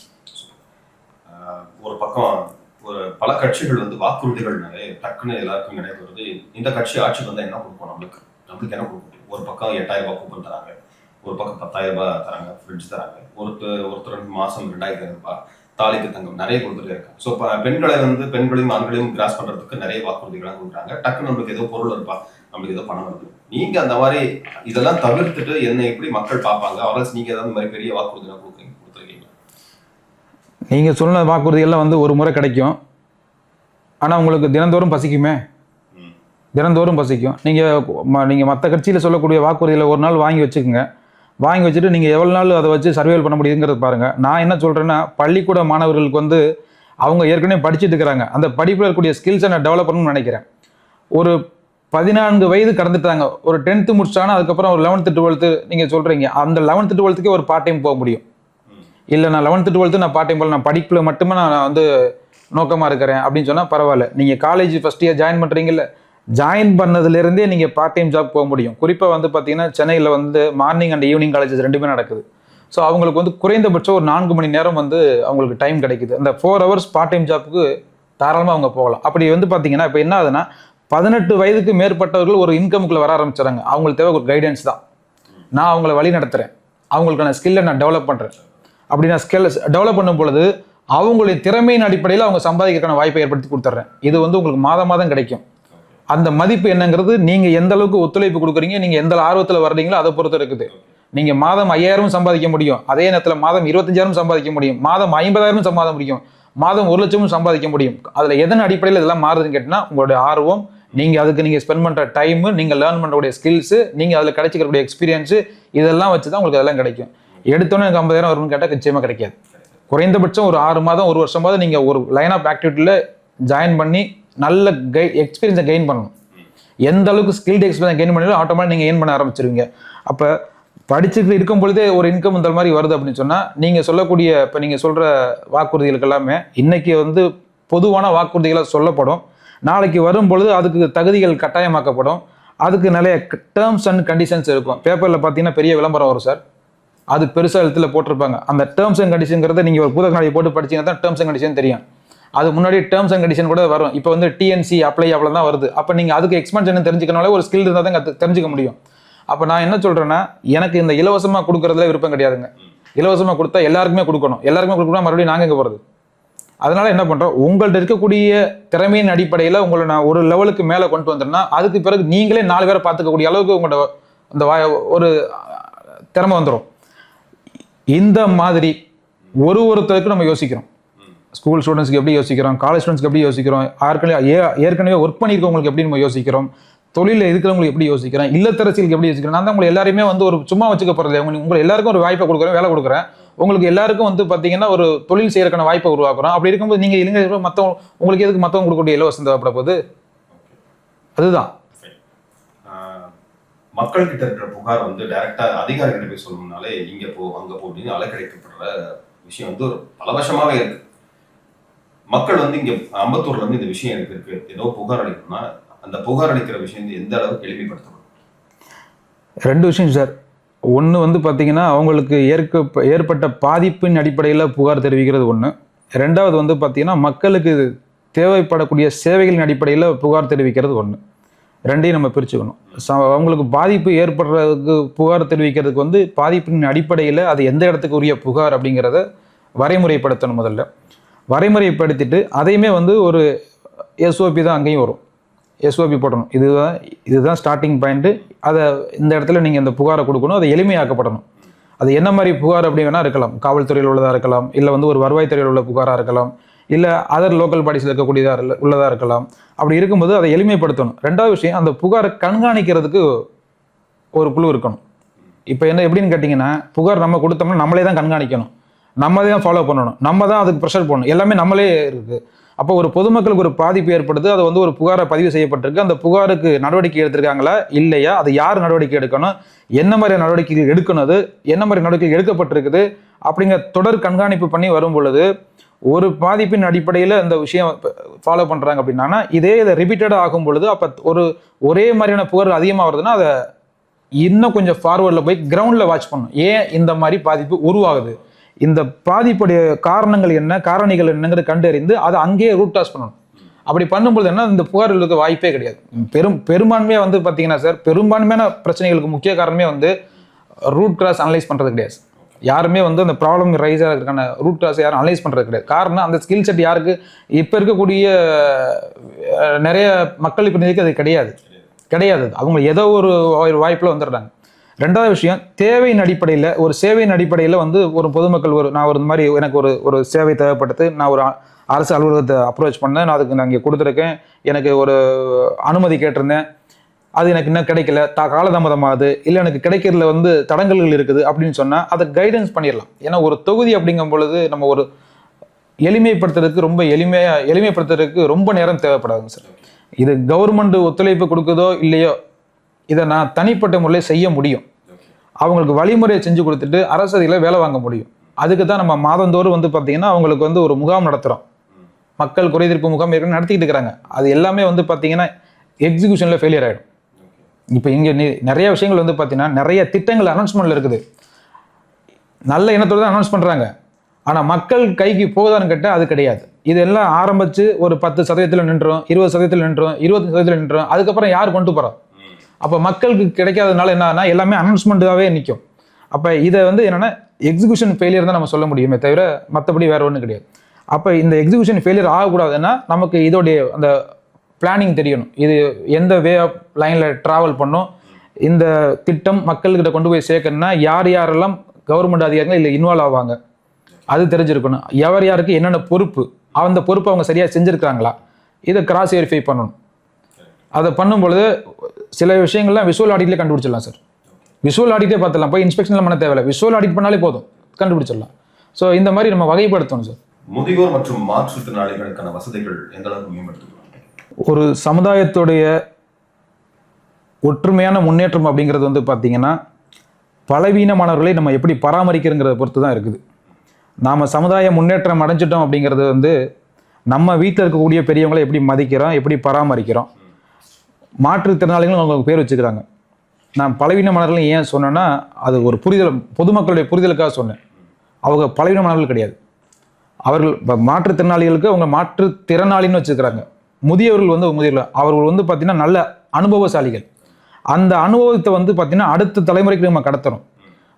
அதாவது ரெண்டு விஷயத்த வந்து பார்த்தீங்கன்னா எந்த மனிதராலையும் முந்த முடியாது. ஒன்று வந்து பார்த்தீங்கன்னா வயது, இரண்டாவது வந்து அனுபவம். இந்த இரண்டையுமே யாராலையும் முந்த முடியாது. அப்படி இருக்கும் பொழுது இந்த முதுமையானவர்கள்ட்ட வந்து பார்த்தீங்கன்னா நல்ல ஒரு அனுபவம் இருக்கும். ஒவ்வொருத்தரும் ஒரு துறையில் மிகச்சிறந்தவர்களாக இருந்திருப்பார்கள். வயதின் மூப்பின் அடிப்படையில் அவங்க முதியவர்களாக இருக்கிறாங்க. அப்போ இவருடைய அனுபவம் வந்து அன்னைக்கு இவங்க ஆக்டிவாக இருக்கும் பொழுது அன்னைக்கு அவங்களுக்கு பயன்பட்டிருக்கும், அவங்க குடும்பத்துக்கு பயன்பட்டிருக்கும், அது அந்த நிறுவனத்தில் இருந்தாலும் அந்த நிறுவனத்துக்கு பயன்பட்டிருக்கும். இது பொதுமக்களுக்கு எப்போ எடுத்துகிட்டு வர முடியுது அப்படின்னு கேட்டால் இவங்களுக்கு வந்து முதுமையான வயதில் நேரம் இருக்குது. சில பேர் வந்து அதுக்கான சப்போர்ட்டை கொடுத்து அதுக்கான வாய்ப்புகளை ஏற்படுத்தினோம்னா அதுதான் ஒரு திட்டம் வச்சுக்கிறோம், சீனியர் ஜூனியர் சந்திப்பு திட்டம் அப்படின்னு. இதில் என்னன்னு கேட்டிங்கன்னா யாரெல்லாம் எனக்கு வந்து நான் இப்போ ஒரு நல்ல எக்ஸ்பீரியன்ஸ் இருக்குது அப்படின்னு சொல்லக்கூடிய சீனியர் இருக்காங்களோ அவங்கள ஒருங்கிணைக்கிறோம். ஜூனியர் யாருன்னு கேட்டிங்கன்னா படிச்சுட்டு இருக்கக்கூடிய மாணவர்கள், படித்து முடித்த இளைஞர்கள், வேலைக்கு செல்லக்கூடிய இளைஞர்கள், இவங்களை ஒருங்கிணைக்கிறோம். ஒருங்கிணைக்கும் பொழுது இவங்களுக்கு என்ன தேவை, சில பேர் வந்து சார் நான் இந்த மாதிரி வந்து இந்த மாதிரியான பயணத்தில் இருக்கேன். நான் ஒரு வேலை வாய்ப்பில் இருக்கேன். இந்த வேலையில் நான் இத்தனை வருஷம் எக்ஸ்பீரியன்ஸ் இருக்கிறேன். நான் இதில் இப்படியே கண்டினியூ பண்ணலாமா, இல்லை இதுக்கு அடுத்து நான் எப்படி சிந்திக்கணும், நான் எப்படி செயல்படுத்த முடியும், என்னுடைய படிப்புக்கும் என்னுடைய இன்னைக்கு இருக்கக்கூடிய எக்ஸ்பீரியன்ஸுக்கும் என்ன மாதிரியான எதிர்காலங்கள் இருக்குது அப்படிங்கிறதுல முதற்கொண்டு அவங்களுடைய குடும்ப சூழலுக்கு இருக்கக்கூடிய பிரச்சனைகள் முதற்கொண்டு விவாதிக்கலாம். அதாவது ஒரு ஆலோசனை கிடைக்கும், ஒரு இலவசமான ஒரு ஆலோசனை இது எப்படி கிடைக்குதுன்னா அவங்க பேரோடு சொல்ல மாட்டாங்க. ஏன்னா அவங்க பெரிய எக்ஸ்பீரியன்ஸ் லைன் ஆஃப் ஆக்டிவிட்டியில் இருந்தக்கூடியவங்க, குறைந்தபட்சம் ஒரு 2 தலைமுறையாவது பார்த்துருப்பாங்க. அப்படி வரும்பொழுது அவங்க என்ன பண்ணுவாங்கன்னா அவங்களுக்கு கிடைச்சக்கூடிய ஒரு அனுபவத்தை அடுத்த தலைமுறைக்கு சொல்லும் போது அவங்களுக்கு ஒரு மனசில் ஹாப்பியாக இருக்கும். அந்த புத்துணர்வு அவங்கள ஒரு உயிரோட்டமாக வச்சுக்கிறோம். அப்போ நான் இங்கே என்னென்னா முதியவர்களை வந்து பார்த்தீங்கன்னா நான் ஒதுக்கக்கூடாதுன்னு நினைக்கிறேன். இந்த சமுதாயம் வந்து ரொம்ப கஷ்டமான விஷயம் என்னென்னு பார்த்தீங்கன்னா சார், இந்த முதியோர் இல்லம் அப்படிங்கிறது வந்து சமீப ஆண்டுகளாக அதிகமாகிட்டே இருக்குது. இதில் வந்து பார்த்தீங்கன்னா ஏன்னா அவங்கள வந்து இந்த சமுதாயம் வந்து சமுதாயத்தோடைய வேகத்தில் வந்து குடும்ப உறுப்பினர்களே ஒதுக்கப்படுறாங்க. இவங்க வந்து வயசாயிருச்சு, அவங்கள நம்ம பார்த்துக்கணும், இதனால நம்மளுடைய வாழ்க்கை தரம் வந்து தடைபடுது, வாழ்க்கை முன்னேற்றம் தடைபடுது அவங்க நினைக்கிறாங்க. நாமங்க அப்படி பார்க்கல. நான் இவங்களை அடுத்த சந்ததிகளுக்கு எப்படி பயன்படுத்த முடியும்னு நான் பார்க்குறேன். இதுதான் அதில் உள்ள விஷயம் சார். நீங்கள் பேசிட்டு இருக்கும்போது முதல்ல சொன்னீங்க நிறைய இஷ்யூஸ் அம்பத்தூரில் இருந்தாலும் குடிநீர் பிரச்சனை அப்படிங்கிறது பெரும் பிரச்சனை. அது இங்கே வந்தாலும் எல்லாமே மாநிலத்துக்குள்ளேயே குடிநீர் பிரச்சனை இருக்குது. இங்கே அம்பத்தூரில் இருக்கிற குடிநீர் பிரச்சனையை எப்படி நீங்கள் தரம் உயர்த்தப்படுறீங்க? குடிநீர் வந்து இப்போ மக்களுக்கு எப்படி கிடைக்குதுன்னா 2 விதமாக கிடைக்குது சார். ஒன்று வந்து பார்த்தீங்கன்னா பொது சப்ளையாக கிடைக்குது. பொதுவான சப்ளைனா நீங்கள் பார்த்துருப்பீங்க, ஸ்ட்ரீட் லைனில் ஸ்டோரேஜ் டேங்க் வச்சு அங்கேருந்து கொடுப்பாங்க. 2வது விஷயம் வந்து பார்த்தீங்கன்னா தனிநபர் வீடுகளுக்கு தனியாகவே லைனை கொடுத்து டைரக்ட் லைன் கொடுத்துருப்பாங்க. இதில் வந்து பார்த்தீங்கன்னா இந்த வாட்ரு ப்ராசஸிங் பண்ணி உருவாகிற இடம் ஒன்று தான் 2க்குமே. இப்போ 2 விஷயத்த பார்க்கணும். குடிநீர் சப்ளைங்கிறது வந்து பார்த்தீங்கன்னா மக்களுக்கு இந்த குடிநீர் நேரத்துக்கு கிடைக்கிறதுக்கு ஒரு வழிவகை செய்யணும் ஒன்று. 2வது விஷயம் அந்த குடிநீர் பாதுகாப்பாக இருக்குதா, தரத்தோடு இருக்குதாங்கிறத உறுதிப்படுத்தணும், கண்காணிக்கணும், அதை மேம்படுத்தணும். இப்போ இந்த ஸ்ட்ரீட் லைனில் இருக்கக்கூடிய டேங்கர்ஸ்லாம் வந்து பார்த்தீங்கன்னா ப்ராப்பராக க்ளீன் பண்ணியிருக்கவே மாட்டாங்க. அதெல்லாம் க்ளீன் பண்ணி எவ்வளவோ நாட்களாக இருக்கும். இவங்க தண்ணீரை சுத்திகரிப்பு பண்ணி கொண்டாந்து கொடுத்தாலுமே எங்கே கொண்டாந்து கொடுப்பாங்க, அந்த டேங்கில் தான் ஊற்றுவாங்க. அப்போ சுத்திகரிப்பு பண்ணின ஒரு மெத்தடே வேஸ்ட்டாக போச்சா? இப்போ மறுபடியும் அந்த டேங்கில் ஊற்றிருப்பாங்க. அது ஒரு நாள் ஃபுல்லாக அங்கே இருக்கிறதுக்கு வாய்ப்பு இருக்குது. அதில் வர 1 நாள் 2 நாள் கூட தாக்கு பிடிக்கும் சம் நேரத்தில். அப்படி வரும்போது என்னன்னா மறுபடியும் வந்து அந்த தரம் குறைக்கான வாய்ப்புகள் மிக மிக அதிகம். இப்போ அந்த தண்ணியை பிடிச்சி தான் நம்ம மறுபடியும் மக்கள் பயன்பாட்டுக்கு எடுத்துகிட்டு வராங்க. இப்போ வந்து என்ன பண்ணணும், முதல்ல இந்த டேங்கை வந்து பார்த்தீங்கன்னா க்ளீனிங் சிஸ்டத்தை வந்து ஒரு ஸ்டாண்டர்டைஸ் பண்ணி கொடுக்கணும். இந்த டேட்டில் இந்த டைமில் இது ஒரு ரொட்டீன் பீரியடில் இதெல்லாம் க்ளீன் பண்ணணும், அதை கன்ஃபர்மேஷன் பண்ணணும் அப்படிங்கிறது மக்களுக்கு முன்னறிவிப்பு கொடுத்துட்டு இதெல்லாம் செயல்படுத்தணும். அப்படி வரும்போது என்னன்னா இந்த சுத்திகரிக்கப்பட்ட தண்ணி கடைசியில் அவங்க குடத்துக்கு போகிற வரைக்கும், ஏன் நம்ம டம்ளரில் எடுத்து நம்ம குடிக்கிற வரைக்கும் அதே தரத்தோடு இருக்குதாங்க உறுதிப்படுத்தணும். அப்போ எப்படி செக் பண்ணுறோன்னு பார்த்தீங்கன்னா ப்ராசஸிங் பிளான்ட்டு அங்கே எடுக்கக்கூடிய வாட்டரை எடுத்து டெஸ்ட் பண்ணுறோம். அதே நேரத்தில் சில சாம்பிள்ஸ் வந்து எங்கே பயன்படுத்தணும்னா வீடுகளில் தான் கலெக்ட் பண்ணணும் சாம்பிள். ஸ்டார்டிங் பாயிண்டையும் செக் பண்ணணும், எண்டு பாயிண்டையும் செக் பண்ணணும். அப்போ இந்த லெவல் ஆஃப் ப்ராசஸிங்கில் வந்து எந்த இடத்துலையும் வந்து இந்த குவாலிட்டி சேஞ்சஸ் எங்கே இருக்குதா, அப்படி இருந்தால் எந்த இடத்துல சேஞ்சஸ் ஆகிருக்குது, எதனால் சேஞ்சஸ் ஆகிருக்குது அப்படிங்கிறத நம்ம கண்டறிஞ்சு அதற்கான சரி செய்யக்கான முறைகளை கண்டுபிடிக்கணும். எல்லா இடங்களையும் பார்த்தீங்கன்னா சுத்தம் சோறு போடும் அப்படின்னு சொல்லுவாங்க. எல்லா இடங்களையும் இந்த குப்பையோட பிரச்சனை வந்து பெரும் பிரச்சனையாக இருக்குது. இதை எப்படி எரடிக் பண்ண? குப்பையோட பிரச்சனையை வந்து பொதுமக்கள் சப்போர்ட் பண்ணணும் சார். இதுக்கு வந்து அரசை மட்டுமே நம்ம கேள்வி எழுப்புறதும் குறை சொல்கிறதுமா இருந்தால் சரியாக இருக்காது. ஏன்னா குப்பையை உருவாக்குறத யாருன்னு கேட்டிங்கன்னா தனிநபர், அதுக்கப்புறம் பொதுமக்கள் தான் வந்து குப்பையை உருவாக்குறது. இப்போ வந்து பார்த்திங்கன்னா நாம் இது குப்பைன்னு தெரிஞ்சு போச்சு, இதை போடுறதுக்கு ஒரு இடம் இருக்குது. செல்ஃப் டிசிப்ளின் வேணும். பப்ளிக்கில் கண்ட இடங்களில் குப்பையை போடக்கூடாது அப்படிங்கிற ஒரு சிந்தனை எனக்குள்ளே இருக்கணும். அது ஒரு விஷயத்த பண்ணணும். குப்பையை ஒரு இடத்துல போட்டிருக்காங்க, வீட்டிலேருந்து குப்பையை கொடுக்குறாங்க, தரம் பிரித்து கொடுங்க. இந்த தூய்மை பணியாளர்களுக்கும் மக்களுக்குமே என்ன பண்ணுறோம், ஒரு சந்திப்பை ஏற்படுத்துகிறோம். தூய்மை பணியாளருடைய தினசரி அனுபவங்களை, தினசரி அவங்க ஏற்படக்கூடிய சஞ்சலங்களை, அவங்களுடைய அந்த அங்கே இருக்கக்கூடிய ஒரு பேட் எக்ஸ்பீரியன்ஸ் கிடச்சிருக்கும்ல அவங்களுக்கு, இது எல்லாத்தையுமே அந்த யார் குப்பையை பண்ண தனிநபரை நம்ம வந்து கை காமிக்க முடியாது. ஒரு பகுதியிலேருந்து ஒரு பொதுவான ஒரு இடத்துல குப்பை சேகரிக்கிறதுக்கு இடம் வச்சுருக்கிறாங்க. இப்போ அந்த பகுதியில் இருக்கக்கூடிய மக்கள் மூலமாக அவங்க தொடர்புகளை அவங்கள பேச வைக்கணும். யாரை பேச வைக்கணும்? தூய்மை பணியாளர்களை பேச வைக்கணும். அதாவது இந்த குப்பைகளில் வந்து ரொம்ப டேஞ்சரஸ் கண்ணாடி தூள் வரும். இது வந்து பார்த்திங்கன்னா அவங்களுடைய ஆரோக்கியத்துக்கு சீர்கேடு.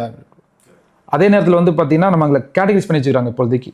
க்ரீனு, ப்ளூ, ரெட்டு இதெல்லாம் இருக்குது. ஆனால் இந்த மாதிரி தரம் பிரித்து இந்த குப்பை போகுதான்னு கேட்டிங்கன்னா கிடையாது. அதே நேரத்தில் தெருக்களை அவங்க சுத்தப்படுத்துகிறாங்க. ஆனால் குப்பையை கண்டிடங்களில் வந்து நம்ம ரெசிடென்ஷியல் லைனில் இருக்கக்கூடிய பார்த்தீங்கன்னா அங்கங்கே எடுத்து மரத்துக்கு அடியில் வச்சுறாங்க. ஏதோ மரத்துக்கு உரம் போடுறேன்னு நினச்சிக்கிட்டு மரத்துக்கு அடியில் வச்சிடுறாங்க. அப்போ இது அந்த மாதிரிலாம் வைக்கக்கூடாது. ஒரு குறிப்பிட்ட நேரத்தில் தான் அவங்க வர்றாங்கன்னா அந்த குப்பையை தரம் பிரித்து அவங்கள்ட்ட கொடுக்கும் பொழுது ஆரம்பமே தரத்தை பிரித்து கொடுக்குறாங்கன்னா அது டெலிவரியபிள் வரைக்கும் போதாங்க கரெக்டாக கன்ஃபார்ம் பண்ணணும்.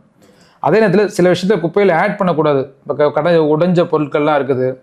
அதே மாதிரி வந்து பார்த்தீங்கன்னா ஹியூமன் வேஸ்டேஜ் இருக்குது. இது எல்லாமே வந்து நீங்கள் அதை கரெக்டாக ஐடென்டிஃபை பண்ணி செப்பரேட்டாக கொடுத்தீங்கன்னா அவங்களும் ஒரு ஹியூமன் தானே, அந்த மனிதநேயம்ங்கிறது இருக்கணும். அப்போ என்னன்னா யாரோ ஒருத்தர் குப்பை எடுத்துகிட்டு போகிறாங்க அப்படிங்கிறது இல்லாமல் குப்பை எடுக்கிற பெண்ணுடைய பேர் முதற்கொண்டு உங்களுக்கு தெரியணும்.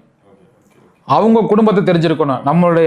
நம்ம வீட்டில் இருக்கக்கூடிய குப்பையில் கொண்டு போய் இவங்க தான் சுத்தப்படுத்துகிறாங்க, நம்ம தெருவை சுத்தமாக வச்சுக்கிறது இவங்க தான் வச்சுக்கிறாங்க, அவங்க தெரிஞ்சுக்கணும். அப்போ என்னன்னா ஒரு சமூக நல்லுறவை ஏற்படுத்தணும். எத்தனை பேருக்கு தெரியும் சொல்லுங்க? நம்ம ஸ்ட்ரீட்டில் க்ளீன் பண்ணுறது எத்தனை பேருக்கு தெரியும் சார்? தெரியாது. ஏன் அந்தந்த தொகுதியில் கூடிய எம்எல்ஏ பேரே முதல்ல தெரியாது, அப்புறம் எங்கே இவங்க பேர் தெரிஞ்சு வச்சுக்க போகிறாங்க? சமூக நல்லுறவை ஏற்படுத்தணும். அப்படி ஏற்படுத்தும் போது என்ன ஆகும் சார்? இப்போ நான் சொல்கிறதுக்கும் நான் அவங்கள ஒருங்கிணைச்சு அம்மா நீங்கள் பேசுங்க, நான் உங்களுக்கு சப்போர்ட்டாக நிற்கிறேன், உங்களுடைய வேலை பொருளை நான் குறைக்கிறேன், அவங்களுக்கும் நான் பொறுப்பை கொடுக்குறேன் அப்படிங்கம்னா அப்போ சமுதாய பொறுப்பை நான் எப்படி திணிக்க முடியும் மக்கள்கிட்ட? வளர்ச்சி வேணும், மாற்றம் வேணும், நாடு முன்னேறணும், வீடு முன்னேறணும், தனிநபர் முன்னேறணும், எல்லாமே முன்னேறணும், தானாக நடக்கணும். எப்படி நடக்கும்? அப்போ பங்களிப்புன்னு ஒன்று இருக்கணும்ல, சமூக பங்களிப்புன்னு ஒன்று இருக்கணும்ல. அப்போ எங்கெல்லாம் வாய்ப்பு கிடைக்குதோ அங்கெல்லாம் கொஞ்சம் கொஞ்சமாக அவங்கள்ட்ட மக்கள்கிட்ட கொண்டு போயிட்டு இந்த சமூகத்தின் சார்ந்த சிந்தனைகள் கொண்டு போய் உள்ள விதைக்கிறோம். சமூக பங்களிப்பை சில இடத்துல நம்ம இப்படி தான் கொண்டு போய் சேர்க்கணும். அப்போ அந்த சமூக நல்லுறவை மேம்படுத்தணும். இதன் மூலமாக என்னால் அதை மாற்ற முடியும்னு நினைக்கிறது. பள்ளி மாணவர்களோட கல்வித்தரத்தை எப்படி மேம்படுத்தலாம் நினைக்கிறீங்க? அது ஒன்று. இன்னொன்று இப்போ இருக்க காலகட்டத்தில் பார்த்தீங்கன்னா எல்லாருமே சொல்கிற ஒரு விஷயம் பார்த்தீங்கன்னா போதை கலாச்சாரம், கஞ்சா புழக்கம் வந்து கொஞ்சம் நிறையவே இருக்குது. இதுலேருந்து இளைஞர்களை எப்படி வெளியே கொண்டு வரலாம்னு நினைக்கிறீங்க? முதல் விஷயம் வந்து பார்த்தீங்கன்னா இந்த கல்வி, அதுதான் சொல்லிட்டேன் மறுபடியும். கல்வி வந்து அனைவருக்குமே கிடைக்குது. அதற்கு வந்து அரசாங்கம் அதுக்கான நடவடிக்கைகள் எடுக்கிறாங்க, அதை இன்றைக்கி உறுதிப்படுத்துகிறாங்க, இன்றைக்கி எல்லாருமே படிச்சுக்கிறாங்க. ஆனால் இங்கே வந்து பார்த்திங்கன்னா கல்வி திறன் தான் கேள்விக்குறியாக இருக்குது. கல்விங்கிறது வேறு, திறன்கிறது வேறு. நம்ம அந்த திறன் வளர்ச்சியில் தான் இப்போதைக்கு நம்ம வந்து ஃபோக்கஸ் பண்ணணும். அப்போ திறன் வளர்ச்சி எதுலேருந்து எடுத்துகிட்டு வரணும்னு கேட்டிங்கன்னா 6ஆம் வகுப்புலேருந்து எடுத்துகிட்டு வந்துடணும். முதல் 10 வயது நம்ம குழந்தைங்க அவங்கள விட்டுருவோம். 11 வயதுலேருந்து அவங்களுக்கு 6ஆம் வகுப்பு படிக்கும்போது 11 வயது நடந்துக்கிட்டு இருக்கும், முடிஞ்சிருக்கும். அப்போ நம்ம 11 வயதுலேருந்து ஆரம்பித்தோம்னா அடுத்த ஒரு 10 வருஷத்துக்குள்ள ஒரு நல்ல ஒரு சேஞ்சஸை உருவாக்க முடியும். இப்போ இது வரைக்கும் படித்து முடித்தவங்கள அவங்க ஃபேஸ் பண்ணுவாங்க, பர்சனலாக ஃபேஸ் பண்ணுவாங்க. ஸ்கில் இல்லாதனால பர்சனலாக ஃபேஸ் பண்ணுவாங்க. ஆனால் இனி வரும் சந்ததிகள் அந்த மாதிரி கஷ்டப்படக்கூடாது. நான் படிச்சுட்டேன், ஆனால் எனக்கு சரியான ஒரு வேலைவாய்ப்பு கிடைக்கல, நான் இந்த இந்த வாழ்க்கையை வந்து என்னால் நம்பிக்கையாக கடத்த முடியுமாங்க, வாழ முடியுமாங்க அப்படிங்கிற ஒரு நம்பிக்கை குறைபாடு வரக்கூடாது, தன்னம்பிக்கை குறையக்கூடாது. அப்படின்னா என்ன பண்ணணும் அப்படின்னா அவங்களுக்கு தெரியாதுங்க சார். அவங்களுக்கு தெரியாது. அவங்க வந்து பள்ளிக்கூடத்துக்கு போகிறோம், நம்ம படிக்க சொல்கிறாங்க, பாடம் அவங்க நடத்துகிறாங்க, நம்ம அதை படிக்கிறோம். கல்லூரிக்கு போகிறோம், அவங்க வகுப்பு எடுக்கிறாங்க, அவங்க சொல்கிறத நம்ம செய்கிறோம், அப்படிங்கிறதான் இருப்பாங்க. ஆனால் படித்து முடிச்சுட்டு 21 வயசுக்கு பிறகு அவங்க வந்து ஒரு நிறுவனத்தில் ஒரு HR ஒரு அரை மணி நேரம் சந்திக்கும் பொழுது, அன்றைக்கி அரை மணி நேரம் ஒரு 15 நிமிஷம் சந்திக்கும் பொழுதே அவங்களுடைய தன்னம்பிக்கை மிகப்பெரிய பரீட்சை அது அமையும். அதுதான் வந்து அவங்களோட ஃபைனல் டெஸ்ட்டு. அப்போ வந்து பார்த்திங்கன்னா பள்ளி படிப்பு 12 வருஷம், கல்லூரி படிப்பு 3, 4, 5 ஏதோ ஒரு அவங்க தேர்ந்தெடுக்கக்கூடிய கிராஜுவேட்டை பொறுத்து இருக்குது. அப்போ கிட்டத்தட்ட வந்து பார்த்திங்கன்னா சராசரியாக 15 வருஷம் படித்த மாணவர்கள் மாணவிகள் வந்து பார்த்திங்கன்னா ஒரு ஹெச்ஆரை ஃபேஸ் பண்ணும் பொழுது ஒரு 15 நிமிஷம் கேள்வி கேட்கும் பொழுது அவங்களால ஃபேஸ் பண்ண முடியல, அதை சக்ஸஸ் பண்ணி அடுத்த லெவலுக்கு வர முடியலை. அப்போ ஏன்னா அந்த திறன் மேம்பாட்டில் குறைவு இருக்குது. அப்போ திறன் மேம்பாட்டை நான் டெவலப் பண்ணணும். அதுக்குமே நிறையா ஸ்கீம் இருக்குங்க சார். அது ஸ்கீமாகவே இருக்குது. அதான் சொல்கிறேன், செயல்படுத்துகிற விதத்தில் தான் நம்ம வந்து ஃபெயிலியர் ஆகிறோமே தவிர அனௌன்ஸ்மெண்ட் பக்காவாக இருக்குது, அதுக்கு நல்ல பேர் வைக்கிறீங்க, நல்லா அனௌன்ஸ்மெண்ட் பண்ணுறீங்க, அதை செயல்படுத்தி அது யாருக்கு கிடைக்கணுமோ அவருக்கு போய் அது கிடைக்கிறதில்ல. காரணம் வந்து பார்த்தீங்கன்னா இந்த இடையில இருக்கக்கூடிய ஒருங்கிணைப்பில் குறைபாடு இருக்குது. அதை வேலை வாங்க தெரியும். அரசியல்வாதிகள் அனைத்தையுமே அரசியல்வாதிகளே செய்ய முடியாது சார். தொடக்கத்திலேருந்து முடிவு வரை அனைத்தையுமே அரசியல்வாதிகள் செய்ய முடியாது. ஒரு பகுதியில் இவர்கள் இருப்பாங்க, அடுத்த பகுதியில் அரசு அலுவலர்கள் இருப்பாங்க, அதுக்கு அடுத்த பகுதியில் அந்த துறை சம்மந்தப்பட்ட அது தனியார் துறையில் உள்ளவங்களும் இருப்பாங்க, அரசு துறையில் உள்ளவங்களும் இருப்பாங்க.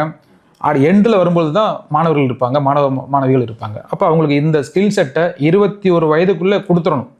படித்து முடிச்சதுக்கப்புறம் நான் வந்து ஒரு ஸ்கில்டு ட்ரைனிங் போகிறேன்னு போகக்கூடாது. இது எல்லாமே வந்து ஏன்னா இவங்களுக்கு வந்து பார்த்தீங்கன்னா இப்போ காலேஜ் படிக்கும்போது ஒரு 4 hours டைம் இருக்குன்னு சொல்லியிருக்கேன் பார்த்தீங்களா. இவங்க வந்து 3 வருஷம் படிக்க போகிறாங்க குறைந்தபட்சம், அதிகபட்சம் 4-5 வருஷம் ஏதோ ஒன்றில் வரப்போகுது. அப்போ இந்த 3 வருஷத்தில் வந்து பார்த்தீங்கன்னா உங்க வந்து பார்ட் டைமுக்கு போகணும் அப்படின்னா முதல் வருஷம் ஒரு ஸ்கில்ல போய் ட்ரெயின் பண்ணுங்க, ட்ரைனிங் ஜாயின் பண்ணுங்க, ஒரு ஸ்கில் செட்டுக்கு போங்க, இன்டர்ன்ஷிப் ப்ராப்பராக போங்க, பார்ட் டைம் ஜாபுக்கு போங்க. நீங்கள் ஜாபுக்கு போயிட்டீங்கனாலே உங்களுக்கு தெரிய வந்துடும், நான் எங்கே இருக்கிறேன்னு தெரிஞ்சிடும். வாழ்க்கையில் நான் எங்கே இருக்கிறேன், என்னோட ஸ்கில் செட் என்ன, அதோட வேல்யூன்னு உங்களுக்கு தெரிய வந்துடும். இது ஒரு விஷயம் இருக்குது சார். இதுதான் அதில் உள்ளக்கூடிய விஷயம். ரெண்டாவது சொன்னீங்க போதை கலாச்சாரம் அப்படிங்கிறது. போதை கலாச்சாரம் வந்து 2 விதமாக பிரிக்கணும் சார். ஒன்று வந்து ட்ரெடிஷ்னல் மெத்தட், இன்னொன்று வந்து மாடர்ன் மெத்தட். இப்போ ட்ரெடிஷ்னல் தான் உங்களுக்கு தெரிஞ்சிருக்கும். மாடர்ன் ட்ரக்ஸ் வந்து பார்த்தீங்கன்னா, அதாவது ட்ரெடிஷ்னல் ட்ரக்ஸை வந்து உங்களால் ஐடென்டிஃபை பண்ண முடியும். மாடர்ன் ட்ரக்ஸை வந்து பார்த்தீங்கன்னா யார் யூஸரோ அவர் மட்டும் தான் ஃபீல் பண்ண முடியும், பக்கத்தில் இருக்கவங்களால கண்டுபிடிக்க முடியாது. ஏன்னா இன்னைக்கு அந்த அளவுக்கு அட்வான்ஸாக போயிட்டு இருக்குது. அப்போ அதுலேருந்து நீங்கள் மீட் எடுத்துகிட்டு வரணும்னா அது ஒரு பெரிய சப்ஜெக்ட். ஒரு நாள் ஃபுல்லாக பேசலாம், அதை விவாதம் பண்ணலாம் 320 டிகிரியில். இருந்தாலும் நீங்கள் கேள்வியாக வச்சுட்டுங்கிறக்க அதில் சொல்கிறேன். உங்களுக்கு அவர்களுக்கு வந்து பார்த்தீங்கன்னா ஸ்கூலில் இருக்கிறாங்க, காலேஜில் இருக்கும் பொழுது ஒரு ஸ்டாண்டர்டு டைமில் இந்த டைமுக்கு இதை செய்யணும் அப்படிங்கிற ஒரு ஸ்டாண்டர்ட் இருக்குது. காலையில் நம்ம ஒரு 9 மணிக்கு ஸ்கூல் காலேஜஸ் போகணும், ஸ்கூலில் வந்து 5 மணிக்கு முடியுது, அது வரைக்கும் இருக்க போகிறாங்க. அப்போ ஒரு மேனேஜ்மெண்ட்டோடைய கண்ட்ரோலில் அவங்க வந்துடுறாங்க. அது ஒரு மாண்டேஷன் இருக்குது. அதுக்கப்புறம் பேரண்ட்ஸ் கண்ட்ரோல் வரத்துக்கு வந்துடுறாங்க. கல்லூரியில் போகும்பொழுதும் படிக்கிறாங்க, வீட்டுக்கு வர்றாங்க, இந்த இதில் இருக்கிறாங்க. படித்து முடிச்சதுக்கப்புறம் வந்து பார்த்திங்கன்னா அவங்க கையில் கிடைக்கக்கூடியது வந்து பார்த்திங்கன்னா உலகளாவிய ஒரு சுதந்திரம் கிடைச்ச ஒரு ஃபீல் அவங்களுக்கு கிடைச்சிருது. அதற்கு பிறகு தான் அவங்களுக்கு வந்து பார்த்திங்கன்னா அதை தான் நம்ம கரெக்டாக சரி பண்ணணும். அதை சரி பண்ணுறது என்ன சொல்கிறேன், நீங்கள் படித்து முடிக்கும் போதே நீங்கள் ஒரு ஸ்கில் செட்டை தேடி ஓட ஆரம்பிச்சிட்டிங்கன்னா, நீங்கள் வந்து ஒரு ஸ்கில் செட்டை தேடுறதுக்கு ஜாபுக்கு பார்ட் டைம் ஜாப்பாக போகிறதோ இல்லை வந்து ஒரு ட்ரைனிங்க்கு போகிறதோ, அந்த மாதிரி படிப்பில் வந்து பார்த்தீங்கன்னா அதாவது கல்லூரி படிப்பை தாண்டி வெளியில் உள்ள விஷயங்களை எப்படி நம்ம ஒரு படிப்பின் மூலமாக தெரிஞ்சுக்கிறது அப்படின்னு போக ஆரம்பிச்சிங்கன்னா உங்களுக்கு அந்த இடத்துல என்ன கிடைக்கும் அப்படின்னு பார்த்தா அதை சொல்லுவேன். படிக்கிற வரைக்கும் ஒத்த வயதுடைய நபருடைய தொடர்பு தான் கிடைச்சிருக்கும். படித்து முடித்து வெளியில் வரும் பொழுது அதாவது வெவ்வேறு வகையான பீப்புளை நம்ம சந்திக்க போகிறோம், பல்வேறு ஏஜ் குரூப்பில் இருக்கக்கூடிய நம்ம சந்திக்க போகிறோம், பல்வேறு எக்ஸ்பீரியன்ஸ் பீப்புளை சந்திக்க போகிறோம். அப்படிங்கும் பொழுது இவங்களுக்கு கைடன்ஸ் எல்லாமே கிடைக்கும். இதை நீங்கள் கொஞ்சம் முன்னாடியே நீங்கள் போகும்போது உங்கள் சப்போர்ட் அங்கே முன்னாடியே கிடைக்க ஆரம்பிச்சிடும். அப்போ உங்கள் சிந்தனை என்ன ஆகும்னா உங்களுடைய படிப்பு, அந்த படிப்பின் மூலம் ஏற்படக்கூடிய வளர்ச்சி, அதன் மூலம் உங்களுடைய குடும்ப மாற்றம், அதன் மூலம் உங்களுடைய சமூக மாற்றத்தை நோக்கி சிந்திக்க ஆரம்பிக்கும் பொழுது நீங்கள் சோசியலைஸ் பண்ணணும்னு அவசியமே கிடையாது சார்.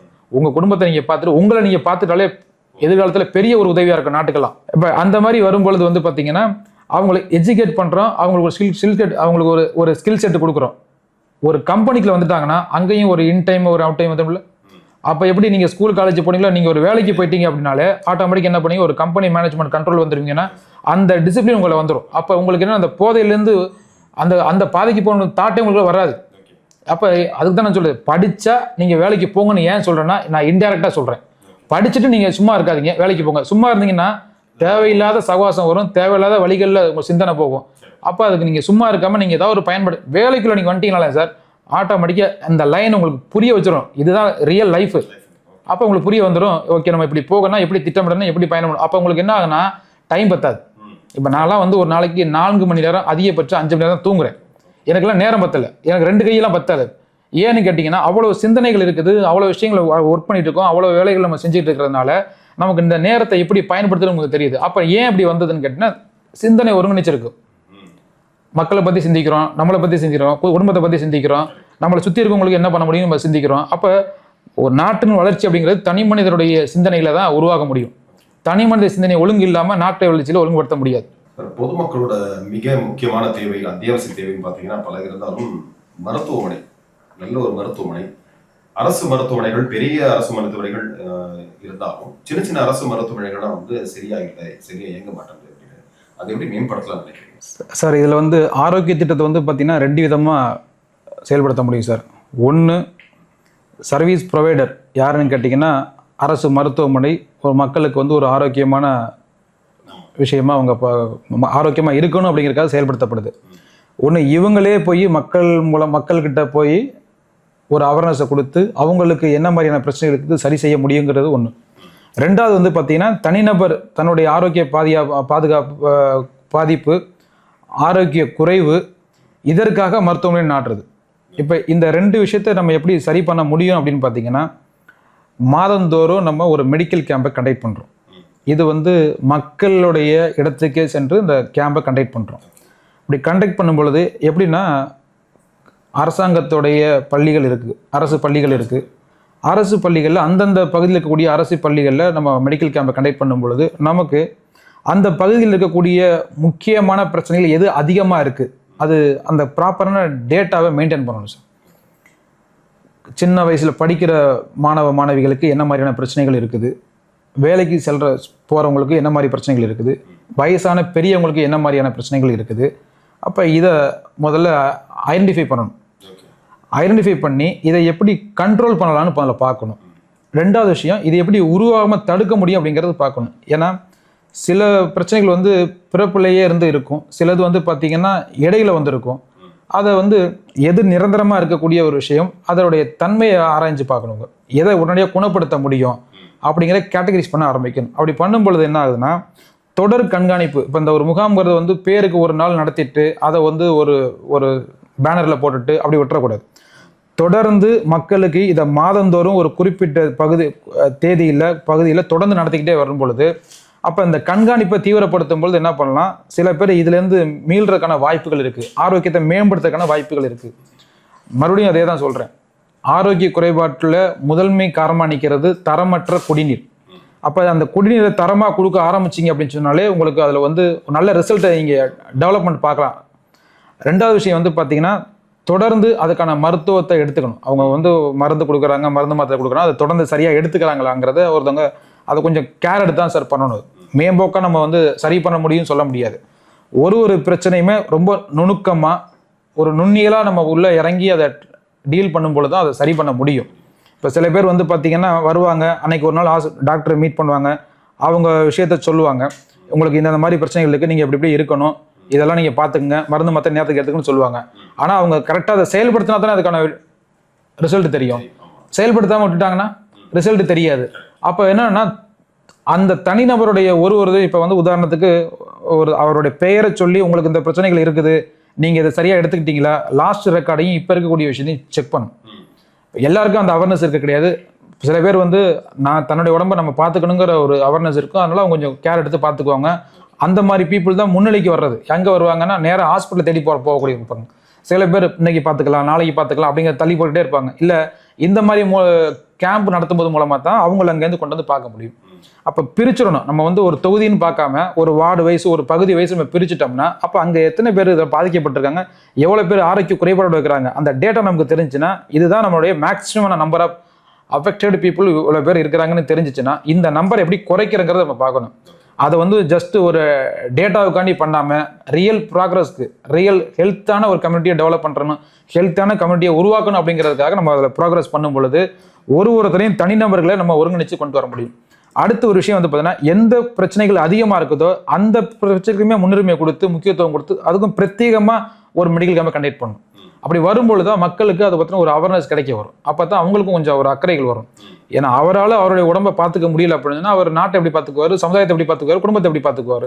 அப்போ இந்த ஒரு புரிதலை அவங்களுக்கு ஏற்படுத்தணும். அப்போ அதே நேரத்தில் குடும்ப உறுப்பினர்களுக்குமே வந்து பார்த்தீங்கன்னா ஒரு கவுன்சிலிங் மாதிரி கண்டக்ட் பண்ணணும். இதை வந்து தனிநபராக பண்ண முடியாது.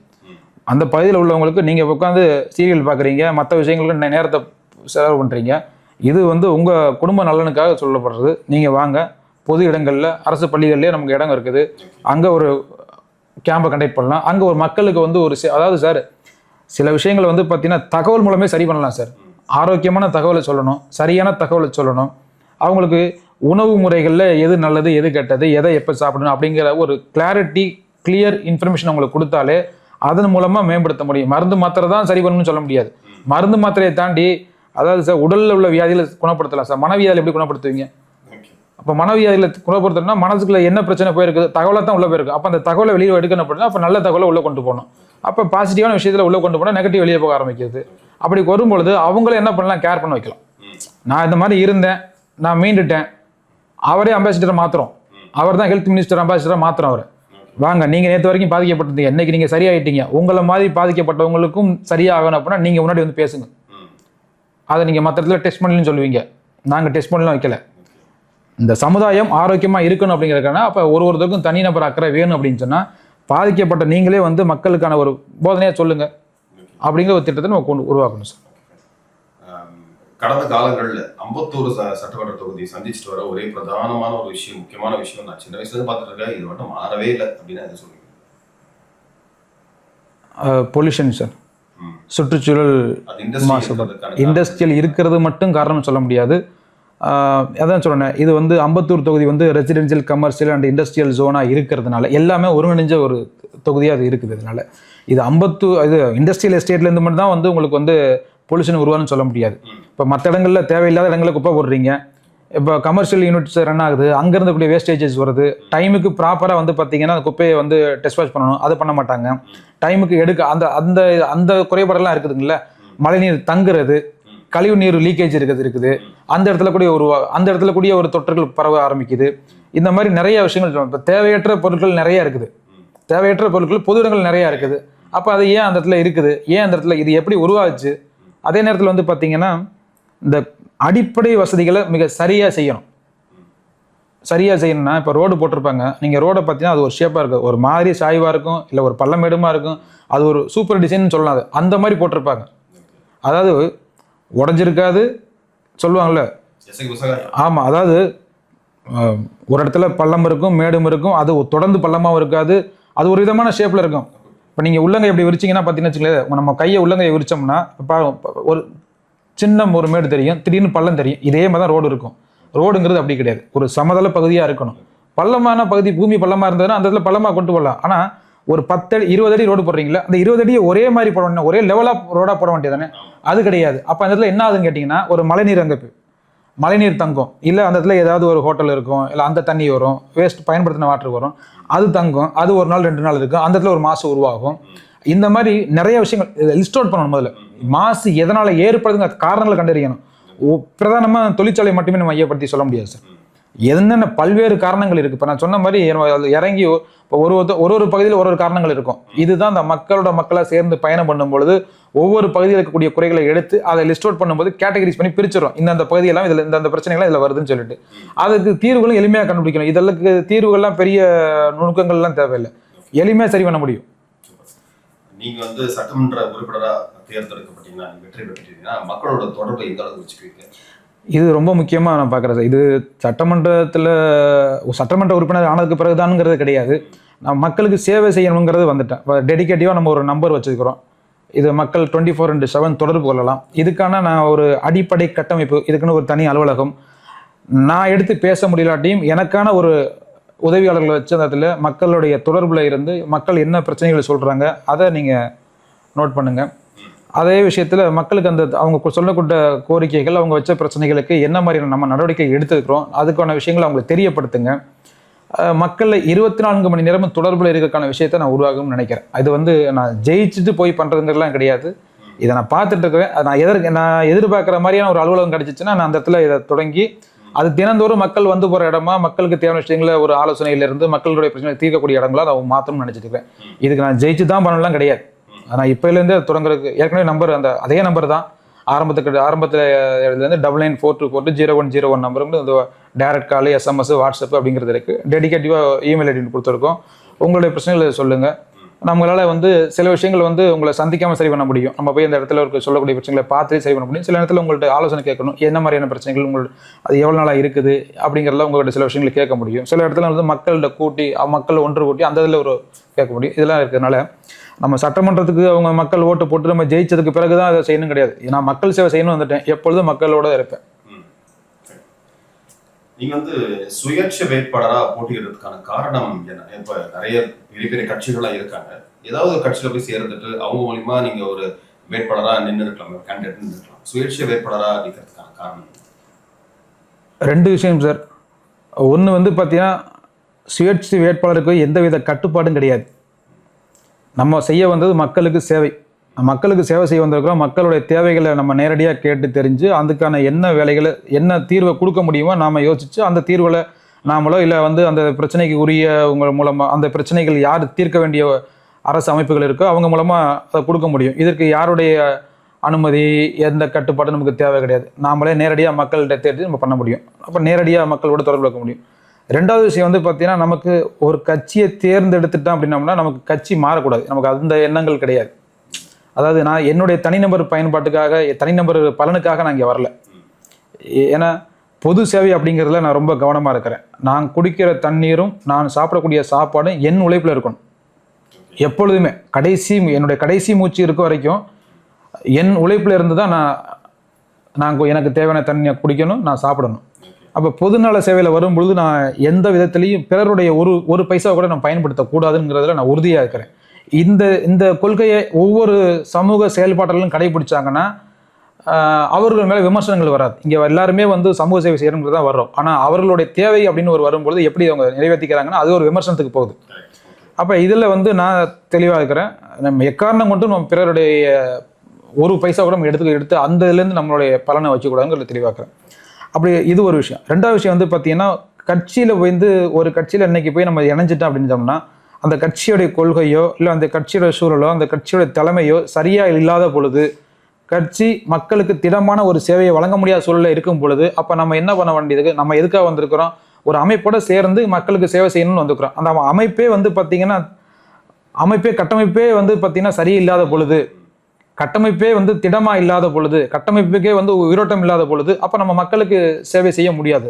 அப்போ அந்த கட்டமைப்பில் இருந்து நம்மளும் உயிரற்ற மனிதனாக வாழ்வதை விட சுயேட்சையாக இருந்துட்டு போகலாம். அப்போ சரியான கட்சியை தேர்ந்தெடுத்தோம்னா நம்ம அந்த கட்சியிலே பயணம் பண்ணணும். கட்சி மாறக்கூடாது. சும்மா மாறிக்கிட்டே இருந்தோம்னா அது சரியான இருக்காது. நீ அங்கே இருந்துட்டு இங்கே இருந்து சரியாக இருக்காது.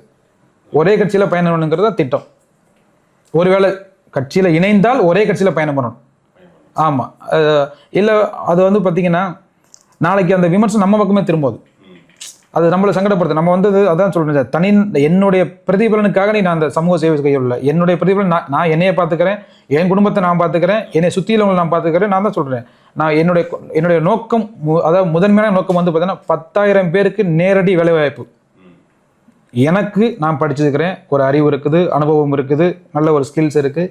இதன் மூலமா என்னால் 10,000 பேருக்கு நேரடி வேலைவாய்ப்பை உருவாக்க முடியும். அதை என்னால் நான் வாழ்நாள நிச்சயமாக அதை செய்வேன். அப்படி இருக்கும் பொழுது நான் பிறர்கிட்டேருந்து எந்த விதமான எதிர்பார்ப்பும் எனக்கு தேவையில்லை. நான் பதவிக்காகவோ இல்லை வந்து மற்ற விஷயத்துக்காகவோ நான் இங்கே இது வரல. எனக்கு கிடைச்ச இந்த வாய்ப்பை நான் மக்களுக்கு எப்படி பயன்படுத்த முடியும்னு நான் பார்க்குறேன். அதனால சுயேட்சையாக இருக்கலாம் அப்படிங்கிறதுல ஒரு முடிவில் இருக்கிறேன். எதிர்காலம் எப்படி தீர்மானம் பண்ணுறதுங்கிறது அன்னைக்கு பார்த்துக்கலாம். அம்பத்தூர் சட்டமன்ற தொகுதியை பொறுத்த வரைக்கும் பார்த்தீங்கன்னா 23 பேர் போட்டியிடுறாங்கன்னு ஆரம்பத்திலே சொல்லியிருக்கேன். அதில் வந்து 15 பேர் வந்து இண்டிபெண்டன்ட் கேண்டிடேட்ஸ், மேலே இருக்க மற்ற பேர் வந்து அதிகாரப்பூர்வ கட்சியிலிருந்து வந்த வேட்பாளர்கள். இந்த 23 பேர்ல வந்து நீங்கள் எப்படி மாறுபடுறீங்க, வித்தியாசப்படுறீங்க? அதில் முதல் விஷயம் வந்து பார்த்தீங்கன்னா, எல்லாருமே புது வேட்பாளர், நான் பழைய வேட்பாளர் ஒன்று. இரண்டாவது விஷயம் வந்து பார்த்தீங்கன்னா, அதில் கட்சிகளில் போட்டிடுறாங்க. அவங்களுக்கு வந்து பார்த்தீங்கன்னா எல்லாருமே மக்கள் சேவைக்காக தான் வந்திருக்காங்க. ஒவ்வொருத்தரும் வந்து ஒரு சிந்தனையில் மக்கள் சேவை செய்யறதுக்காக தான் வந்திருப்பாங்க. இப்போ நம்ம இதில் வந்து யாரையும் நம்ம இதில் எதிர் திசையில் வச்சு எதிரியாக பார்க்கறது இல்லை. அனைவரும் மக்கள் சேவை செய்யணும் அப்படிங்கிறது ஒரு சிந்தனையில் வந்திருக்கும் பொழுது மக்கள் வந்து ஒவ்வொருத்தருடைய எஃபிஷியன்சியுமே வந்து பார்ப்பாங்க. இப்போ நான் வந்திருக்கிறது வந்து பார்த்திங்கன்னா, எல்லாரும் வந்து கட்சி சார்பில் இருக்கக்கூடியவங்க, அவங்களுக்கெல்லாம் வந்து பார்ட்டிஸ் ஓட்டு தான் கிடைக்கும். எனக்கு கிடைக்கிற ஓட்டு வந்து பர்சனல் ஓட்டு அப்படின்னா எல்லாரும் எனக்கு தெரிஞ்சவங்க கிடையாது. எனக்கு தெரிந்தவர்கள் ரொம்ப குறைவானவர்கள் தான். தெரியாதவர்கள் தான் எனக்கு ஓட்டு அதிகமாக போட்டிருக்காங்க. அதில் எப்படின்னா, இப்போ நான் கடந்த முறையில் வந்து பார்த்திங்கன்னா 1,00,000 நோட்டீஸ் கொடுத்துருக்கோம். நம்ம வாக்குறுதிகள் அடங்கிய அது வந்து 1,00,000 நோட்டீஸ் நம்ம வந்து நேரடியாக ஒவ்வொருத்தருக்கும் தனித்தனியாக கொடுத்துருக்கோம். இப்போ இந்த இதிலிருந்து தான் வந்து அவங்க இதில் படித்து சிந்திச்சு ஓட்டு போட்டவங்க தான் எனக்கு ஓட்டு போட்டவங்க. நான் ஏன்னா என்ன யாருன்னு தெரியாது, என்னுடைய பெயர் தெரிஞ்சிருக்கும். அவங்க வந்து அந்த எலெக்ஷனில் வந்து என்னை அப்போ தான் முதல் முறையாக என்னுடைய பெயரே கேள்விப்பட்டிருப்பாங்க. அப்படி வரும்பொழுது அவங்களுக்கு இவருக்கு ஓட்டு போடணும் அப்படின்னு ஒரு தீர்மானத்துக்குள்ளே ஏற்படுத்தியிருக்கும்னா என்னுடைய இந்த 108 வாக்குறுதிகள் அப்படிங்கிறது அவங்களுக்குள்ள சிந்தனை. ஏன்னா அவங்க அந்த வாக்குறுதிகளை படித்து பார்த்தா தெரியும், அதை எப்படி இதை சிந்திச்சிருக்கிறாங்க அப்படிங்கிறதுக்கு தெரிஞ்சிருக்கும். எப்படி நம்ம வந்து அதை வகைப்படுத்தியிருக்கிறோம், வயதின் அடிப்படையில் அதை நம்ம வகைப்படுத்தியிருப்போம். ரெண்டாவது வந்து பார்த்திங்கன்னா, அவங்க என்ன கேட்டகரி ஆஃப் பீப்புளாக இருக்கிறாங்களோ அதன் அடிப்படையில் நம்ம வந்து வகைப்படுத்தியிருக்கிறோம். அப்படி இருக்கும் பொழுது இதெல்லாம் செயல்படுத்த முடியுமா அப்படின்னு கேட்டால், நாங்கள் கொடுத்துருக்க அந்த 102 வந்து செயல்படுத்த முடியும். மக்களுக்கு ரொம்ப தேவையானது, இதை உடனடியாகவும் செயல்படுத்த முடியும். நான் வந்து மற்ற எல்லாருமே வந்து எல்லாரும் சொல்கிறது தான், எல்லாருமே வெற்றி வேட்பாளர்கள் தான். அனைவரும் போட்டியிடக்கூடிய அனைவருமே வெற்றி வேட்பாளர்கள் தான். ஆனால் வேலைவாய்ப்பை கொடுக்கக்கூடிய வேட்பாளர் நான் மட்டும்தான், வேலைவாய்ப்பை உருவாக்கக்கூடிய வேட்பாளர் நான் மட்டும்தான். அப்போ அதனால் வந்து பார்த்திங்கன்னா, என்னுடைய அனுபவம் மக்களுடைய பிரச்சனையை தீர்க்கிறதுக்கு ரொம்ப பயனுள்ளதாக இருக்கும். நம்ம தேர்தலில் போட்டியிட தான் முடியும். ஓட்டு போட்டு தேர்ந்தெடுக்கிறது மக்களுடைய கையில் தான் இருக்குது. என்னுடைய கடமையாக நான் இதை செய்கிறேன், போட்டியிடுறேன். அப்துல் கலாம் சொன்னார், நாளைய இந்தியா இளைஞர்கள் கையில் இருக்குது அப்படின்னு சொல்லியிருக்காரு. ஸோ அப்படி சொல்லும் பொழுது நாங்கள் என்ன பண்ணுறோம், இளைஞர்கள் ஒவ்வொரு தொகுதியிலையுமே நிறைய பேர் சுயேட்சையாக போட்டியிடுறாங்க. சுயேட்சையாக போட்டியிடக்கூடிய வேட்பாளர்களை மக்கள் திறன் அடிப்படையில் தேர்வு செய்யும். சில பேர்லாம் வந்து பார்த்திங்கன்னா, நாங்கள் பாரம்பரியமாக ஓட்டு போடுறோம், பரம்பரையாக ஓட்டு போடுறோம், தலைமுறையாக ஓட்டு போடுறோம் அப்படின்னு சொல்லிட்டு கட்சியை சொல்லுவாங்க, சின்னத்தை சொல்லுவாங்க, வேட்பாளரை சொல்லுவாங்க. இப்போ கடந்த முறை போட்டியிட்டு வென்ற வேட்பாளருக்கு இந்த தேர்தலில் வாய்ப்பு கிடைக்கல. அப்போ இந்த முறை புது வேட்பாளர் வந்திருக்கார். ஏற்கனவே இருந்த வேட்பாளருக்கு அது தெரிஞ்சிருக்கும். இப்போ புது வேட்பாளர் ஒவ்வொரு கட்சியுமே புதுசாக உள்ளவங்க தான் வந்திருக்கிறாங்க. இப்போ அவர் லேர்ன் பண்ணுறதுக்கு சம் டைம் ஆயிருக்கும், பட் அவருக்கு வாய்ப்பு கொடுக்கல. இப்போ வரும்போது புது வேட்பாளர் இருக்கு. இப்போ அவர் என்ன பண்ணுவார், மறுபடியும் ஃபர்ஸ்ட்லேருந்து ஆரம்பிப்பார். லேர்ன் பண்ணுறதுக்கு சம் டைம்ஸ் ஆகும். என்னங்கிறது தெரிஞ்சுக்க, அதாவது வந்து சார், சமூக சேவையை வந்து பார்த்தீங்கன்னா நீங்கள் தனிநபராகவோ இல்லை ஒரு அமைப்பின் பிரதிநிதியாகவோ நீங்கள் வெளியிலேருந்து பார்க்குறதுங்கிறது ஒன்று. ஆனால் மக்கள் பிரதிநிதியாக நீங்கள் போகும் பொழுது மக்கள் அணுகிற விதங்கள், மக்களுடைய பிரச்சனைகளை போய் பார்க்கும் பொழுது அதோடைய தாக்கங்கள் வேறு மாதிரி இருக்கும். அப்போ அந்த தாக்கங்களை நம்ம சமாளிக்கணும் அப்படின்னு சொன்னோம்னா அதுக்கே அவருக்கு ஒரு டைம் எடுத்துரும். அதான் சொன்னேன் பார்த்தீங்களா, இது வந்து சமூகத்துடைய சேவை அப்படிங்கிறது வந்து ஒரே மாதிரியான சிந்தனையிலையோ, ஒரே மாதிரி திசையிலையோ, ஒரே மாதிரி போக்குலையோ, ஒரே மாதிரி வேகத்திலேயோ இருக்காது. அது மாறும்.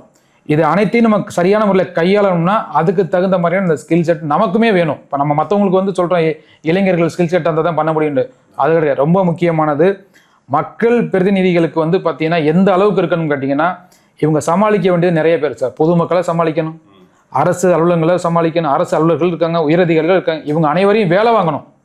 யாருக்கான வேலையை வாங்கன்னா, இப்போ வந்து இந்த தொகுதி மக்கள் அவங்க எத்தனை லட்சம் பேர் தேர்ந்தெடுக்கிறாங்கன்னா அத்தனை லட்சம் பேருடைய ஒரு பிரதிநிதியாக போய் அவங்களுக்கு தேவைகளை இந்த அரசு அலுவலகங்கள் மூலமாக நம்ம செயல்படுத்தணும். அப்படின்னா அப்போ இவங்க எந்த அளவுக்கு அனைத்து பிரிவுகளையுமே அனைத்து திசைகளையுமே அந்த அனுபவங்கள் இருக்கணும். 360 டிகிரியில் ஒரு எக்ஸ்பீரியன்ஸ் இருந்தால் மட்டும்தான் நீங்கள் அனைத்தையுமே இல்லை நான் வந்து லோக்கல் பாடிஸை மட்டும் நல்லா ஈஸியாக ஹேண்டில் பண்ண முடியும், ஹையர் லெவல் ஹேண்டில் பண்ண முடியாது அப்படின்னு சொன்னால் அதுவுமே ஃபெயிலியர் ஆகிடும். காவல்துறை நல்லா ஈஸியாக ஹேண்டில் பண்ண முடியும், எனக்கு மற்ற தொழிலை ஹேண்டில் பண்ண முடியும்னா அதுவுமே ஃபெயிலியர் ஆகிடும். நான் மக்கள் பிரச்சனை நல்லா ஈஸியாக கேட்க முடியும், மக்கள்கிட்ட என்னால் செல்ல முடியும், மக்களுடைய பிரச்சனையை கேட்டு புரிஞ்சுக்க முடியும், ஆனால் செயல்படுத்த முடியலை அப்படின்னா அதுவுமே பிரச்சனையாக போயிடும். எல்லாருமே கோஆர்டினேட் பண்ணணும். அப்போ இது எல்லாருமே கோஆர்டினேஷன் பண்ணணும் அப்படின்னு சொன்னால் ஒரு கிரவுண்ட் லெவல் எக்ஸ்பீரியன்ஸ் இருக்கணும், ப்ரீவியஸ் எக்ஸ்பீரியன்ஸ் இருக்கணும். இதெல்லாம் இருந்தால் தான் ஹேண்டில் பண்ண முடியும். இதில் வந்து பார்த்தீங்கன்னா தேவைகள், மக்களுடைய பிரச்சனைகள் வந்து பார்த்தீங்கன்னா நீங்கள் மக்கள்கிட்ட போயிட்டு பிரச்சனை கேட்கும்போது அவங்க எல்லாருமே சொல்லுவாங்க சார், நிறைய பிரச்சனைகள் சொல்லுவாங்க. அதை வகைப்படுத்தி அதில் எது முதன்மையானதுங்கிறத நம்ம தெரிஞ்சிருக்கணும். அதை முதன்மையான எதெல்லாம் உடனடியாக சரி பண்ண முடியும். சில இடத்துல கால அளவுகள் தீர்மானம் பண்ணோம், சில இடங்களில் வந்து பார்த்தீங்கன்னா அதை தீர்க்கக்கூடிய தீர்வுகள் பக்கத்திலே இருக்கும். மக்கள் சில பிரச்சனை மக்களாகவே சேர்ந்து சரி பண்ண முடியும். இப்போ இதெல்லாம் ஒன்றிணைக்கணும். அப்போ இதெல்லாம் ஒன்றிணைக்கணும்னா பல்வேறு அம்சங்களில் தீர்வுகளை ஏற்படுத்துறதுக்கு நம்மக்கிட்ட திறன் இருக்கணும், இருந்தால்தான் சரி பண்ண முடியும். ஒரு கட்சியின் வேட்பாளராக நம்ம நிற்கும் பொழுது கட்சி அது ஏதோ ஒரு விஷயங்களில் அவங்களை முன்னிலைப்படுத்தியிருப்பாங்க, அவர்களும் ஏதோ ஒரு அடிப்படையில் அவங்க தேர்ந்தெடுத்து இவங்களுக்கு வாய்ப்பு கொடுத்துருப்பாங்க. ஆனால் மக்கள் பிரச்சனைன்னு வரும் பொழுது இந்த களம் வந்து ரியாலிட்டிங்கிறது வேறு சார். நீங்கள் ரியாலிட்டிங்கிறது வந்து பார்த்தீங்கன்னா எப்படின்னா, எங்கேயோ ஒரு விஷயம் நடந்திருக்கும், அதோட அதிர்வு இதுலையுமே இந்த தொகுதியிலையுமே தெரியும். அந்த பிரச்சனை இந்த தொகுதியில் நடந்திருக்காது, வேற ஒரு தொகுதியில் அந்த பிரச்சனை நடந்திருக்கும், ஆனால் அதோடைய அதிர்வு வந்து இந்த தொகுதியிலையுமே தெரிய வரும். அப்போ மக்கள்கிட்ட வந்து ரொம்ப கனெக்டடாக இருக்கும், இருந்தால்தான் நம்ம அதை பாதுகாக்க முடியும். அதாவது பிரச்சனையை வந்ததுக்கப்புறம் பார்க்குறது வேற, வராமல் தடுக்கிறங்கிறது வேற. அப்போ தடுப்பு முறைகள் என்னங்கிறது நம்ம தெரிஞ்சு வச்சுருக்கணும். தெரிஞ்சிருந்தால் தான் அந்த தடுப்பு முறைகளை பாதி விஷயத்தை செயல்படுத்தும் பொழுதே மக்களுக்கு அந்த பாதிப்பு வராமல் பார்த்துக்கலாம். அப்போ பாதிப்பு இருக்கிறத கண்ட்ரோல் பண்ணணும் அப்படின்னு சொன்னால் முதல்ல அதுக்கான ரூட் கிராஸ் பண்ண தெரிஞ்சிருக்கணும். ப்ராப்ளத்தை ரூட் கிராஸ் பண்ண தெரிஞ்சாலே அரெஸ்ட் பண்ண முடியும். இதுதான் லெவல் விஷயங்கள் sir. Final question, last question. நான் ஆரம்பத்தில் சொல்லியிருந்தேன், அதாவது ஒரு சுயேட்சை முடிவு பண்ணால் மனசு வச்சா ஒரு ஆட்சியை ஹெல்ப் பண்ணி அந்த ஆட்சியை வந்து அடுத்த 5 வருஷம் தொடர முடியும் அப்படின்னு. ஃபார் எக்ஸாம்பிள், அடுத்து வரக்கூடிய இந்த சட்டமன்ற தேர்தல் முடிவுகளில் வந்து 2 கட்சிகளுக்குமே வந்து ஒரே ஒரு சுயேட்சை வேட்பாளர் மட்டும் தேவை எனக்கு இருந்தால் நான் ஆட்சி அமைச்சிடுவேன் அப்படின் போது, ஃபார் எக்ஸாம்பிள் உங்ககிட்ட வந்து ஆதரவு கேட்குறாங்க, நீங்கள் வந்து யார்கிட்ட போவீங்க, யாருக்கு ஆதரவு கொடுப்பீங்க? கடினமான கேள்வி சார் இது. அதாவது வந்து பார்த்தீங்கன்னா, மக்கள் வந்து இது எப்படின்னு கேட்டிங்கன்னா, எலெக்ஷனில் வந்து கட்சிகள் மட்டும்தான் போட்டி போட முடியும் அப்படிங்கிறது இல்லை. சுயேட்சை வேட்பாளரும் நிற்க முடியுங்கிறது அரசியலமைப்பு சட்டத்தில் நமக்கு இடம் கொடுத்துருக்காங்க, அதுக்கான வாய்ப்புகளை கொடுத்துருக்காங்க. அந்த வாய்ப்பை இளைஞர்களும் சரி, அனுபவசாலிகளும் வந்து பார்த்தீங்கன்னா அதில் பயன்படுத்துகிறாங்க, போட்டிடுறாங்க. இப்போ என்னைய மாதிரி இளைஞர்கள் தமிழ்நாடு முழுவதும் சுயேட்சை வேட்பாளர் போட்டிடுறாங்க. மக்கள் வந்து ஒரு முடிவில் இருக்காங்க. என்னென்னு கேட்டிங்கன்னா, சுயேட்சை வேட்பாளர்கள் ஜெயிச்சு மக்களுக்கு என்ன செய்ய போகிறாங்க, என்ன செய்ய முடியுங்கிற ஒரு கேள்வி இருக்குது. நல்லா கேட்டுக்குங்க. கட்சி சார்பாக நிற்கக்கூடிய வேட்பாளர்கள் ஜெயித்தாலும் அவங்களுடைய பணத்தை எடுத்து மக்களுக்கு சேவை பண்ண போகிறது கிடையாது, பிரச்சனைகளை சரி பண்ண போகிறது கிடையாது. எல்லாமே மக்களுடைய நிதி அரசு மூலமாக வரப்போகுது. இது மக்களுக்கு ஒரு தெளிவு இருக்கணும். அரசியல் கட்சி வேட்பாளர்கள் ஜெயிச்சா மட்டும் தான் மக்களுக்கு நன்மை கிடைக்கும், நம்ம தொகுதிக்கு நல்லது கிடைக்கும், அரசு ஆரோக்கிய திட்டங்கள் நமக்கு வந்து சேரும் அப்படிங்கிறதெல்லாம் கிடையாது. இதில் வந்து 234 தொகுதியில் குறைந்தபட்சம் ஒரு 10% மக்கள் சுயேட்சைகளை தேர்ந்தெடுக்கும் பொழுது என்ன மாதிரியான நல்ல விஷயங்கள்லாம் கிடைக்கும், மக்களுக்கு என்னென்ன நன்மைகள் கிடைக்குங்கிறத சொல்கிறேன் பாருங்க. அரசியல் கட்சி வேட்பாளருக்கு ஒரு நெருக்கடி ஏற்படும். மக்கள் வந்து மாற்றத்தை ஏற்படுத்த ஆரம்பிச்சிட்டாங்க. நாம் மக்கள் நல பணியை சரியாக செய்யலைன்னா மக்கள் சுயேட்சை வேட்பாளர்களை தேர்ந்தெடுக்க ஆரம்பிச்சிட்டாங்க. அப்போ எந்த சுயேட்சையாக இருந்தாலும் தேர்தலில் போட்டியிட்டு நாளைக்கு மக்கள் பிரதிநிதியாக சட்டமன்றத்துக்கு வர முடியும். அப்போ நம்ம ஒரு அரசியல் கட்சியில் இருக்கிறதுனால நமக்கு வந்து நிச்சயம் மக்கள் ஓட்டு போட்டுருவாங்கிற ஒரு நம்பிக்கை அவங்களுக்கு இருக்காது. ரெண்டாவது விஷயம் வந்து பார்த்தீங்கன்னா, சுயேட்சை வேட்பாளர்கள் நீங்கள் தேர்ந்தெடுத்து செயல்படுத்தும் பொழுது மக்கள் நீங்கள் ஈஸியாக சுயேட்சை வேட்பாளர் அணுக முடியும். எந்த விதமான கட்டுப்பாடுகளோ எந்த விதமான நிபந்தனைகளோ இருக்காது. அரசியல் கட்சி வேட்பாளர்களுக்கு அப்படி கிடையாது. அரசியல் கட்சி கட்டுப்பாடுகள் இருக்குது, நிபந்தனைகள் இருக்குது, அது எல்லாத்தையுமே அவங்க ஃபாலோ பண்ணணும். இரு பக்கமும் அவங்களுக்கு நெருக்கடி இருக்கும். அவங்களால வந்து ஒரு ஃப்ரீயாக செயல்பட முடியாது, நிம்மதியாக அவங்களால வந்து பார்த்தீங்கன்னா வெளிப்படையாக செயல்படுறதுல வந்து தடங்கல்கள் இருக்கும். இந்த மாதிரி சுயேட்சைகளை ஆதரித்து சுயேட்சையை வெற்றி பெற செய்யும் பொழுது என்ன நடக்கும்னா, நாளைக்கு ஒரு பொதுமக்களில் எவர் வேணாலும் ஒரு சுயேட்சையை போட்டியிட்டு மக்கள் மன்றத்தில் இடம்பெற முடியும், மக்களுடைய பிரச்சனைகளில் சட்டமன்றத்தில் ஒழிக்க செய்ய முடியும் அப்படிங்கிற ஒரு நம்பிக்கை மக்கள் இடத்துல வந்துடும். இது ஜனநாயக நாடு. இங்கே அரசியல் கட்சி மட்டுமே போட்டியிட்டு அரசியல் கட்சி வேட்பாளர்கள் தான் ஜெயிச்சு சட்டமன்றத்துக்கு போகணுங்கிற மாதிரியான மக்கள் மனநிலையை மாற்றி தரமான சுயேட்சை வேட்பாளரை தேர்ந்தெடுத்து சட்டமன்றத்துக்கு அனுப்பும் பொழுது உங்களுக்கு அறிவிக்கக்கூடிய திட்டங்கள் எல்லாமே வந்து உங்களுக்கு முழுமையாக கிடைக்க வந்துடும். ஏன்னா இந்த ஒரு 10% தான் நான் குறைந்தது கேட்குறேன். நான் உங்களோட குறைந்தது 10% கொடுங்கன்னு நான் சொல்லிக்கிறேன் சுயேட்சை வேட்பாளருக்கு. அப்படி மக்கள் அப்படி 10% கொடுத்துட்டாங்கன்னா அப்போ இவங்க சொல்லப்பட்ட வாக்குறுதிகளை நிறைவேற்றுங்கிற ஒரு கட்டாய நிர்பந்த நிலைக்கு அவங்க வந்துடுவாங்க. ஏன்னா இன்னைக்கு 10% தேர்ந்தெடுத்த மக்கள் நாளைக்கு இதை ஏன் 30% மாற்ற மாட்டாங்க, 50% ஏன் மாற்ற மாட்டாங்க? அப்போ நம்ம சொன்ன அறிவிப்பை நம்ம செயல்படுத்தலைன்னா நாளைக்கு நமக்கும் இதே நிலைமை தான் வந்துங்கிற கட்சி தலைமைக்கு இந்த ஒரு நிர்பந்தம் வரும்பொழுது, சார் இது மக்கள் ஆட்சி சார், மக்களுக்காக மக்களே செயல்படுத்துகிற ஆட்சி தான் மக்கள் ஆட்சி. ஆனால் இது அப்படி கிடையாது. நம்ம வரலாறு அப்படி தான் சொல்லுது, அரசியலமைப்பு அப்படி தான் இருக்குது. ஆனால் நடைமுறை எப்படின்னு கேட்டிங்கன்னா அப்படி கிடையாது. கூட்டம் கூட்டுறதுக்கும் ஓட்டு போடுறதுக்கும் வரி கட்டுறதுக்கு மட்டும்தான் இங்கே மக்கள் தேவைப்படுறாங்க. அப்போ ஆட்சிக்கு ஓட்டு போட்டு ஒரு நாள் தேர்ந்தெடுத்து அனுப்பிச்சிடுறீங்க. நீங்கள் வந்து திருப்பி அந்த வேட்பாளர் வந்து உங்களுக்கு அந்த உங்களுடைய சட்டமன்ற உறுப்பினர் சரியாக வேலை செய்யலை, மக்களுக்கு எந்த விதமான சேவையிலையும் அவர் செய்யலை, மக்களுடைய பிரச்சனைக்கு அவர் காது கொடுத்து கேட்கல, திருப்பி நீங்கள் ரிவர்ஸ் பண்ண முடியுமா? அவரை நீங்கள் ஓட்டு போட்டதை வந்து நான் வாபஸ் வாங்கிக்கிறேன், மக்கள் அவரை வந்து சட்டமன்றத்திலேருந்து பதவி நீக்கம் பண்ணுங்க அப்படின்னு சொல்ல முடியுமா? அதுக்கான சட்டமே கிடையாது. அதுக்கு தான் இப்போ போராடிட்டு இருக்கிறாங்க இப்போ பார்லிமெண்ட்டில். இப்போ அப்படி இருக்கும் பொழுது அப்போ மக்கள் நீங்கள் என்ன பண்ணணும், உங்களுக்கான ஒரு ஆதரவு எப்பொழுதும் எங்களுடைய கை ஓங்கி இருக்கும், நான் ஒரு விரலை மட்டும் கொடுக்கவில்லை, என்னுடைய 10 விரலை நான் பயன்படுத்தியிருக்கிறேன் அப்படின்னா நீங்கள் என்ன பண்ணணும்னா 10% சுயேட்சை வேட்பாளர் தேர்ந்தெடுத்தீங்கன்னா நிச்சயமாக சார் இது வந்து தமிழ்நாட்டில் மட்டும் கிடையாது சார், இந்தியாவிலேயே இது ஒரு பெரிய ஒரு சவாலாக அரசியல் கட்சிகள் அமைஞ்சிரும். இதன் மூலமாக வந்து பார்த்தீங்கன்னா மக்களுக்கு தினந்தோறும் நல்ல நடக்க வாய்ப்பு இருக்குது. இந்த முறை அரசியல் கட்சி வேட்பாளர் சரியா இல்லைன்னா அடுத்த முறை அந்த தொகுதியில் ஒரு பொதுஜன மக்கள் எவரேனும் ஒருத்தர் வந்து போட்டியிட்டு ஜெயிக்க முடியும் சார். என்னைய மாதிரி சமூக செய்யக்கூடிய ஆர்வம் உள்ளவர்கள், நல்ல படிப்பறிவு, நல்ல அனுபவ அறிவு உள்ளவர்கள் நிறைய பேர் இருக்காங்க சார். ஆனால் என்னன்னு கேட்டிங்கன்னா நம்ம போய் நின்று இவங்களுக்காக நம்ம டைமை ஸ்பெண்ட் பண்ணி, இப்போ நான் வேலையை விட்டுட்டு நான் டைமை ஸ்பெண்ட் பண்ணி வந்து ஒரு வேலையை சமூக செய்ய போகிறேன்னா எனக்கு மக்கள் ஆதரவு கொடுப்பாங்களாங்கிற கேள்வி இளைஞர்கள் மத்தியில் நிறைய பேருக்கு இருக்குது.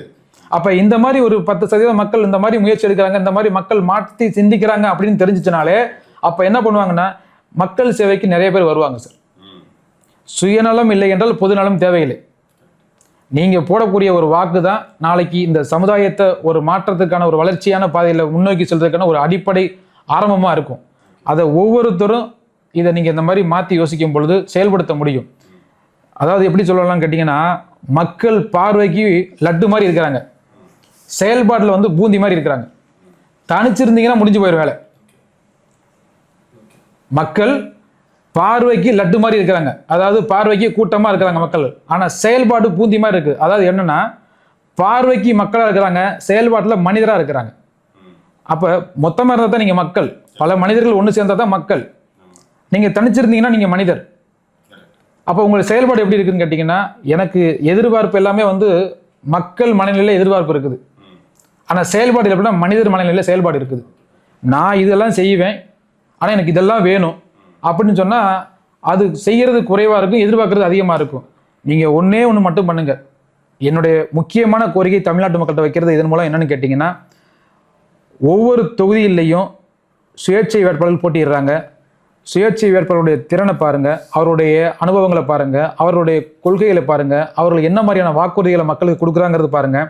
இதெல்லாம் மக்களுக்கு தேவையானதா, செயல்படுத்த முடியுமா, இது சாத்தியப்படக்கூடியதுங்கிறது பாருங்கள். அந்த மாதிரி பார்த்து நீங்கள் யாரோடவும் சண்டை போட தேவையில்லை, எந்த கட்சி வேட்பாளரும் எதிர்க்க தேவையில்லை, யார்கிட்டையும் நீங்கள் நான் உங்களுக்கு ஓட்டு போட மாட்டேன், நான் உங்களுக்கு, நீங்கள் யாரையும், ஒரே ஒரு விஷயம், நீங்கள் போடுற ஓட்டை சுயேட்சை வேட்பாளர் போட்டு ஜெயிக்க வச்சிட்டீங்களே உங்களுடைய பலம் என்னன்னு தெரிஞ்சிடும். உங்களுக்கு கொடுக்கப்பட்ட உரிமையுடைய பலம் என்னங்கிறது இந்த நாட்டில் இருக்கக்கூடிய அனைத்து அரசியல் கட்சிகளுக்கும் இதன் மூலமாக நீங்கள் உணர வைக்க முடியும். அப்படின்னா இப்போ எல்லாருக்கும் என்னென்னா, எலெக்ஷன் நேரம் வரும்பொழுது தான் மக்கள் நோக்கி வர்றாங்க, மக்கள் மேலே ஒரு பயம் இருக்குது, மக்கள் நீங்கள் செய்யக்கூடிய வேலையெல்லாம் பார்க்குறோம். எலெக்ஷன் இந்த பிரச்சாரத்தில் வந்து பார்த்தீங்கன்னா, தோசை சுட்டு கொடுக்கறது என்ன, துணிந்து வச்சு கொடுக்கறது என்ன, நீங்கள் செய்யக்கூடிய வேலைகள் எல்லாம் செஞ்சு கொடுக்குறாங்க. தினந்தோறும் கூப்பிட்டு வச்சு அந்த வேலையை செய்ய முடியுமா உங்களால்? நீங்கள் ஃபோன் பண்ண முடியுமா? முதல்ல உங்களால் ஃபோன் பண்ணால் உங்கள் ஃபோன் எடுத்து பேசுவாங்களா? பல்வேறு சவால்கள் இருக்குது. அப்படின்னா நீங்கள் என்ன பண்ணணும், உங்களுக்கு ஏற்ற ஒரு நபராக, நீங்கள் தினந்தோறும் அணுகக்கூடிய ஒரு நபராக உங்களுடைய மக்கள் சட்டமன்ற உறுப்பினர் இருந்தாங்கன்னா தான் உங்களுடைய தேவைகள் மக்களுக்கான சரியான ஒரு திட்டமிடலை செயல்படுத்த முடியும் உங்களால். ஸோ அப்படி இருக்கிறதுனால சுயேட்சை வேட்பாளருக்கு வாய்ப்பு கொடுங்க. ரொம்ப நன்றி சார். ஆக்சுவலாக வந்து சுயேட்சை வேட்பாளர் எப்படி இருக்கணும் அப்படிங்கிறது எனக்கு தெரிஞ்சு ஒரு நல்ல உதாரணம் நீங்கள். ஏன்னா அதிகாரப்பூர்வ வேட்பாளர்கள் மத்தியில் வந்து சுயேட்சை வேட்பாளராக நான் மக்களுக்கு இதுதான் செய்ய போகிறேன், அம்பத்தூர் மக்கள் பொதுவாக உங்களோட தொகுதியில் அம்பத்தூர் மக்களுக்கு இது பண்ண போகிறேன், சிறுவர்கள் முதல் பெரியவர்களுக்கு, மாற்றுத்திறன் படைத்தவர்களுக்கு, பெண்களுக்கு சாலை வசதியிலிருந்து பள்ளி கல்லூரிகளுக்கு என்னென்ன பண்ணலாம், மருத்துவ வசதி அண்ட் இண்டஸ்ட்ரியில் வந்து எப்படி மேம்படுத்தலாம் அப்படின்னு பல விஷயங்கள் வந்து ரொம்ப தனித்துவமாக சொன்னீங்க. அண்ட் இந்த சட்டமன்ற தேர்தலில் வந்து மக்கள் வந்து எந்த அளவுக்கு வாக்குகள் போடுறாங்க அப்படிங்கிறது என்னை பொறுத்த வரைக்கும் எனக்கு ரொம்ப ஆர்வமாகவே இருக்குது. ஏன்னா வந்து ஒரு சுயேட்சை வேட்பாளர் வெற்றி பெற்றால் சட்டமன்றத்துக்கு போயிட்டு அந்த மக்களுக்கு என்னென்ன பண்ண போகிறாரு அப்படிங்கிறது. ஸோ இந்த சட்டமன்ற தேர்தலில் நீங்கள் பெருவாரியான வாக்குகள் வித்தியாசத்தில் வெற்றி பெற்று சட்டமன்றத்துக்குள்ளே போகணும் அப்படிங்கிறது என்னோட ஆசை. வாழ்த்துக்கள் சார். தேங்க்யூ. நன்றி. அதுக்கு முன்னாடி தமிழில் முதல் எழுத்து ஆ, அம்பத்தூர் தொகுதி தொடங்குறது ஆவில் தொடங்குது, அதனால் முதல் தொடக்கம் அம்பத்தூரில் இருக்குங்கிறது எனக்கு ஒரு நம்பிக்கை இருக்குது. என்னுடைய வேலை மக்களுக்கு சேவை செய்யணுங்கிறதுல அதில் முதல் புள்ளியில் வந்து பார்த்திங்கன்னா போட்டியிடுவதற்கான விஷயத்தை நாங்கள் செஞ்சுருக்கிறோம், போட்டியிடுறோம். தேர்ந்தெடுக்க வேண்டிய வேலை உங்களுடைய வேலை. நீங்கள் வாய்ப்பு கொடுத்தீங்கன்னா இந்த வேலை ஒரு நேர தீர்மானிக்கப்பட்டு இந்தந்த செயல்முறைகள், இந்தந்த வாக்குறுதிகள் இந்தந்த நேரத்துக்குள்ளே செயல்படுத்தப்படுங்கிறத நம்ம செயல்படுத்திடலாம். என்னுடைய சேவைகள் நீங்கள் தேர்ந்தெடுத்தாலும் சரி, ஓட்டு போட்டாலும் சரி, ஓட்டு போடலாலும் சரி, என்னுடைய சேவைகள் தொடர்ந்து இருக்கும். என்னுடைய சேவைகள் உங்களுக்கு, நீங்கள் ஏதாவது எனக்கு செய்ய போகிறீங்க, என்னை முன்னிலைப்படுத்த போகிறீங்க அப்படிங்கிறதுக்காக நான் வரல. என் மன சந்தோஷத்திற்காக, என்னுடைய அனுபவத்தின் அடிப்படையில் அந்த அனுபவத்திற்கு ஒரு மதிப்பு கிடைக்கணும், ஒரு பலன் இருக்கணும், பொதுமக்களுடைய நலன் நல்லா இருக்கணும் அப்படிங்கிறதுக்காக நான் சேவை செய்ய வந்திருக்கிறேன். நீங்கள் ஓட்டு போட்டாலும் சரி, ஓட்டு போடலாட்டியும் சரி, நான் என்னுடைய சேவையை நான் தொடர்ந்து செஞ்சுக்கிட்டே தான் இருப்பேன். நன்றி. அம்பத்தூர் மக்களே, வணக்கம்.